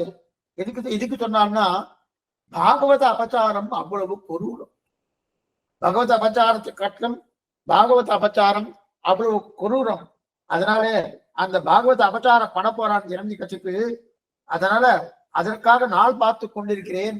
என்னிடத்தை அபச்சாரம் பண்றதுலாம் பெரிய பொருட்டா எடுத்துக்கிறது கிடையாது. பாகவத அபச்சாரம் பண்றதுக்காக அந்த தப்புக்காக காத்துட்டு இருக்கேன் அப்படின்னு தெரிவிக்கிறாரியா. அதனால அவசரப்படாத பண்றேன். நான் பரம பாகவதான பிரகலாதனிடத்தில் அபச்சாரப்பட அதற்காக நரசிம்மான ஒரு சரித்திரம், அந்த சரித்திரத்தை இப்ப நம்ம பார்க்க போறோம். நரசிம்ம அவதார சரித்திரம். பிரகலாதனுக்கு ஒரு விரோதி கூட கிடையாது. பிரகலாதனுக்கு யாராவது விரோதம் என்ன? சாந்தமான மனசு, எப்பொழுதும் நன்மையே நினைக்கக்கூடியவன், பரமபக்தன். அப்படி இருக்கும் தான் குழந்தையா இருக்கச்சு அபச்சாரப்படுகிறோம் இல்லையா, அப்போது இவனை தண்டிப்போம். தேவர்களே கவலைப்படாம நீங்க போங்க, உங்களுக்கு என்ன நான் ரட்சிக்கிறேன் அப்படின்னு சமாதானம் சொல்லி அனுப்பிச்சாங்க பகவான். யாருக்கு? தேவர்களுக்கும் பிரம்மாவுக்கும். நீங்க என்ன பண்ணுங்க, ஒன்னும் பாகவத அபச்சாரம் பண்ண போறான் இரண்யகசிபு. அந்த பாகவத இது ராமாயணத்துல யுத்தகாண்டத்துல கூட ஹனுமான் மேல பட்டதுக்கு அப்புறம் தான் ராமனுக்கு கோபம் வந்துட்டு. ஹனுமான் மேல அம்ப பட்ட உடனேதான் தனக்கு கோபத்தை தன்வசப்படுத்தி கொண்டான்ல, கோபம் வசத்துக்கு ராமன் போனான்னு எழுதியிருக்காரு வால்மீகி. கோபத்தை ஜெயித்தவன் ஜிதக்ரோதகா, கோபத்தை ஜெயித்தவன் ராமன் தெரிவிக்கிறார். கோன்மஸ்மி சாம்பிரதன் லோகே கஸ்ய வீரியவான்னு 16 குணங்கள் கூடியவன் யாருன்னு கேட்க உடனே நாரத பகவான் பதில் சொல்றார், அது விஸ்வாகுலமாக இருக்கக்கூடிய ராமன் தான் தெரிவிக்கிறார். கோபத்தை ஜெயித்தவன் இருக்கச்சே, இப்ப கோபத்துக்கு தான் வசப்பட்டான்னு தெரிவிக்கிறார் அதே வால்மீகி அங்க. அப்ப என்னன்னா, தன்னுடைய பக்தர்கள் மேலே பட்ட அம்பு பகவானாலே தாங்க முடியவில்லை. அதே போல இங்கேயும் பக்த பிரகலாத மேலேயே அபச்சாரப்படாலியா, அந்த அபச்சாரப்பட்டபடியாலே அப்ப அவனை நான் ஒண்ணுமில்லாமல் பண்ணுகிறேன்னு நீ சமாதானமா போகும்னு சொல்லிக்கார். அபாரவன உனக்கு போய் நினைச்சு போயிட்டா, இப்ப இந்த குழந்தை பிறக்கணும். குழந்தை பிறந்தது ஒரு ஆச்சரியமான கதை. பிரகலாதம் பிறக்கணுமோனோ, இரண்யகசிபியுடைய மனைவிக்கு பெயர் கயாத்துன்னு பேர். இரண்யகசிபுடைய மனைவிக்கு பேர் கயாத்துன்னு பேர். அந்த கயாத்து கர்ப்பவதியா இருந்தா. கர்ப்பவதியா இருக்கும் போதுதான் இவர் காட்டுக்கு போய் தபஸ் பண்ண ஆரம்பிச்சார். யாரு? இரண்யகசிபு கயாத்து தன்னுடைய மனைவியாக இருக்கக்கூடிய கயாத்து கர்ப்பவதியா இருக்கும் போதுதான் காட்டுக்கு போய் தபஸ் பண்ண ஆரம்பிச்சார். அப்பவே தேவேந்திரன் பார்த்துட்டோம். தேவேந்திரன் பார்த்து என்ன பண்றான், இவளை விட்டு வச்சா தானே குழந்தை பிறக்க போறது, இவளையும் அழிச்சிடுவோம், இவருடைய கர்ப்பத்தையும் அழிப்போம். அழிச்சிட்டோம்னு சொல்லிட்டு நேர போனா, கயாது ஒரு காட்டுல இருந்தாலும் அந்த நேரம் அந்த கயாது ராஜ்யத்துல இருந்தா நேர போனா அந்த தேவேந்திரன் கயாத்தை இழுத்துட்டு போக ஆரம்பிச்சோடனே நாரதன் தடுக்கிறார். நாரதன் இருக்காரு, இந்திரா தப்பு காரியம் பண்ணிட்டு இருக்காரு, நீ யாருன்னு தெரியாம இந்திரா நீ தப்பு காரியம் பண்ணிட்டு இருக்காய். என்ன பண்ணினேன்னா, இவளுக்கு பிறக்க கொடுக்கறதே மறுபடியும் அசுரனை தானே பிறக்க போறான், நமக்கெல்லாம் சமம் தானே, என்ன நீ தவறு காரியம் இருக்கிறாய், பிறக்க போற பிள்ளை உனக்கு விரோதி கிடையாது. முதல்ல யார் தெரிவிக்கிறார்? நாரத மகரிஷி தெரிவிக்கிறார். பிறக்க போற குழந்தை உனக்கு விரோதம் கிடையாது. ஏன்னா உலகத்துக்கு நன்மையை விரும்பக்கூடிய ஒரு பக்தனால பிறக்க போறான். அவனை மட்டும் கொண்டாச்சன்னா இனிமே உனக்கு வாழ்க்கையே கிடையாது, உனக்கு வாழ்க்கையே இருக்காது அப்படின்னு சொன்ன இந்திரனுக்கு நிறைய உபதேசம் பண்ணி உடனே இந்திரனை கயாத்து, அதாவது இரண்யகசிபுடைய மனைவி கயாத்து, அந்த கயாத்துவை இங்க வச்சாச்சன்னா இனிமே இவளுக்கு ஆபத்துன்னு தெரியுது. கயாத்துவை நாரத பகவான் தன்னுடைய ஆசிரமத்துக்கு ஆக்ஷன் போயிருக்கார். நாரத பகவான் ஏன்னா இந்த இந்திர தேவர்கள் இருக்காளே அவெல்லாம் எல்லாம் பிரயோஜனாந்த பலர்கள், செல்பிஷ் இப்படிதான் சொல்லணும்.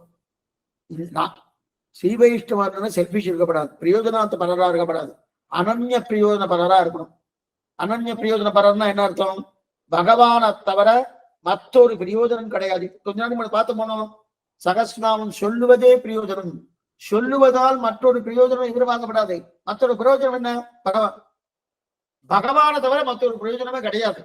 உன்னால் அல்லால் யாவராலும் ஒன்றும் குற வேண்டேன், இது இருக்கணுமோனோ அந்த மாதிரிலாம் தேவர்கள்லாம் கிடையாது. அனன்ய பிரயோஜனபரர்கள் செல்பிஷா தான் இருப்பா.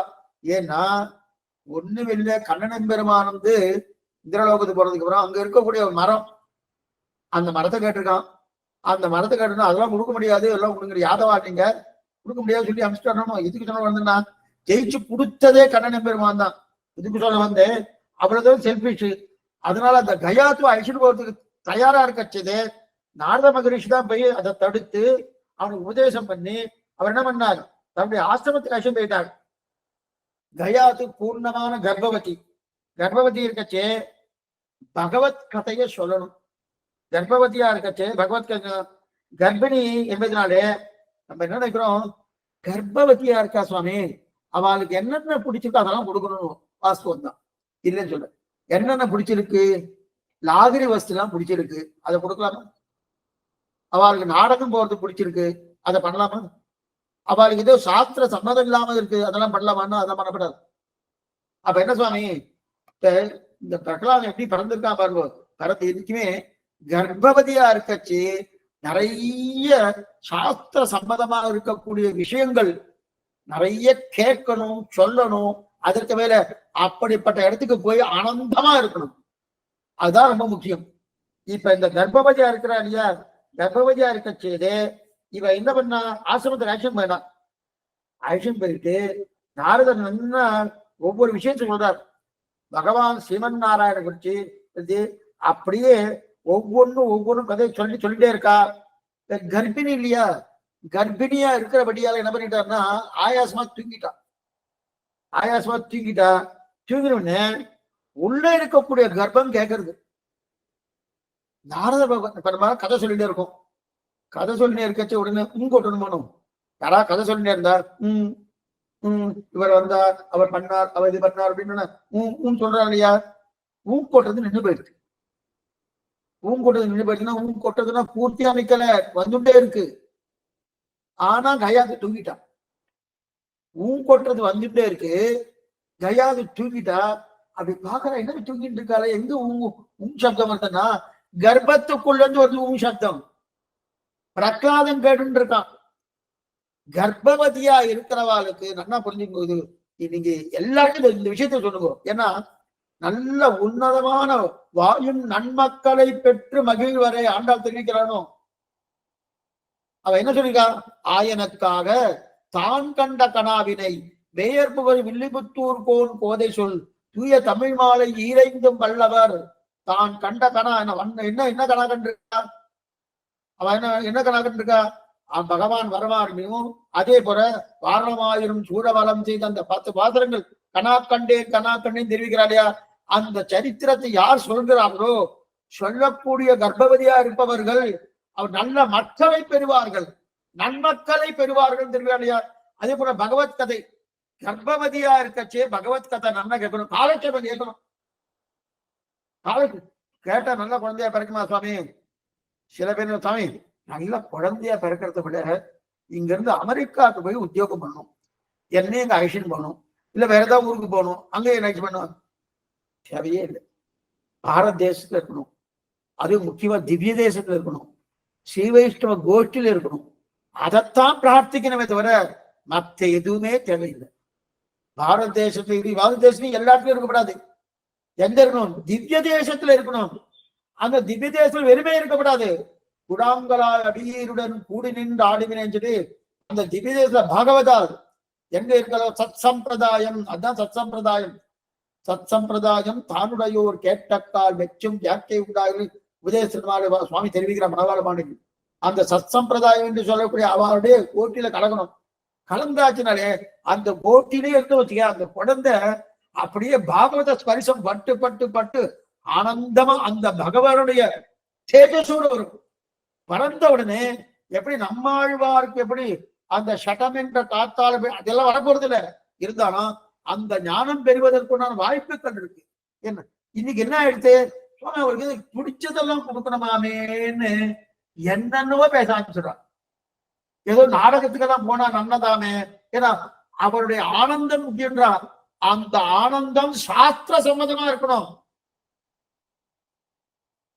இவனை கொண்டா எனக்கு ஆனந்தம் சரியா தப்பு, அது சாஸ்திர சம்மதமா இருக்கணுமானோ. அந்த சாஸ்திர சம்மதம் இது பகவத் இச்சா, பகவத் கதாபாதங்கள், பகவானுடைய கேட்டிதங்கள், பகவானுடைய குணநலங்கள், ஆழ்வாருடைய பாசுரங்கள், ஆச்சாரனுடைய ஸ்ரீசுக்திகள், குரு பரம்பரைகள், ஜப்தவியம் குரு பரம்பரையும் துவயமும் இதை சொல்லிட்டே. அதனால்தான் பராசரவற்ற பிறந்த உடனே திருஷ்டி தோஷம் வந்துட போறதுன்னு எம்பார் தான் என்ன பண்ணார், அந்த குழந்தைக்கு துவயானு சந்தானம் பண்ணிதான் ஐஷன் வரார் வெளியிலேயே. அதனாலே அந்த குழந்தை என்னமா ஆயிடுச்சு.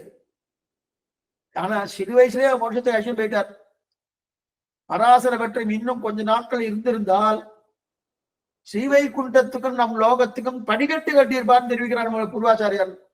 அதான் பகவான் அது விட்டு வைக்கமா ஐஷன் போயிட்டார். எதுக்கு சொல்ல வந்தேன், கர்ப்ப காலத்துல ரொம்ப முக்கியம். அந்த கர்ப்ப காலத்துல நாரத மகரிஷி இந்த பகவானுடைய குணநலங்களை பூர்த்தியா சொல்ல சொல்ல சொல்ல கேட்கறது. இந்த குழந்தை கொட்டுறது கொட்டுறதுனும் அப்படி கர்ப்பிணி எப்படினாலே அப்ப ஆயச தூங்கிட்டா இவ கேட்டுட்டு இருக்கா இல்லையா, கேட்டுட்டு இருக்கா கேட்டுட்டே இருக்கட்டும். மேற்கொண்டு என்ன ஆகட்டும் திருவிதேசனம் பாகவதால் திருவடிகளே சரணம். அவசியம் கேட்கும்படி பிரார்த்திக்கிறோம். சாயங்காலம் காலக்ஷேபம் உண்டு.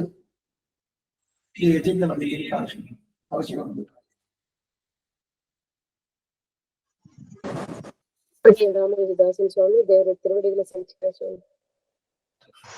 அடியன் சுவாமி ஸ்ரீமதே ராமானுஜாய நமக. ரொம்ப நல்லா அனுபவிச்சு அத்தியான சரித்திரம். அடியன் தன்யோஸ்மி சுவாமி சேவிச்சுக்கிறேன் சுவாமி. அடியன் சுவாமி ஸ்ரீமதே ராமானுஜாய நமக. திருவடி சேவிச்சுக்கிறேன் சுவாமி. அடியன் சுவாமி ஸ்ரீமதே ராமானுஜாய நமக. தேவரே திருவடியை சேவிச்சுக்கிறேன் சுவாமி.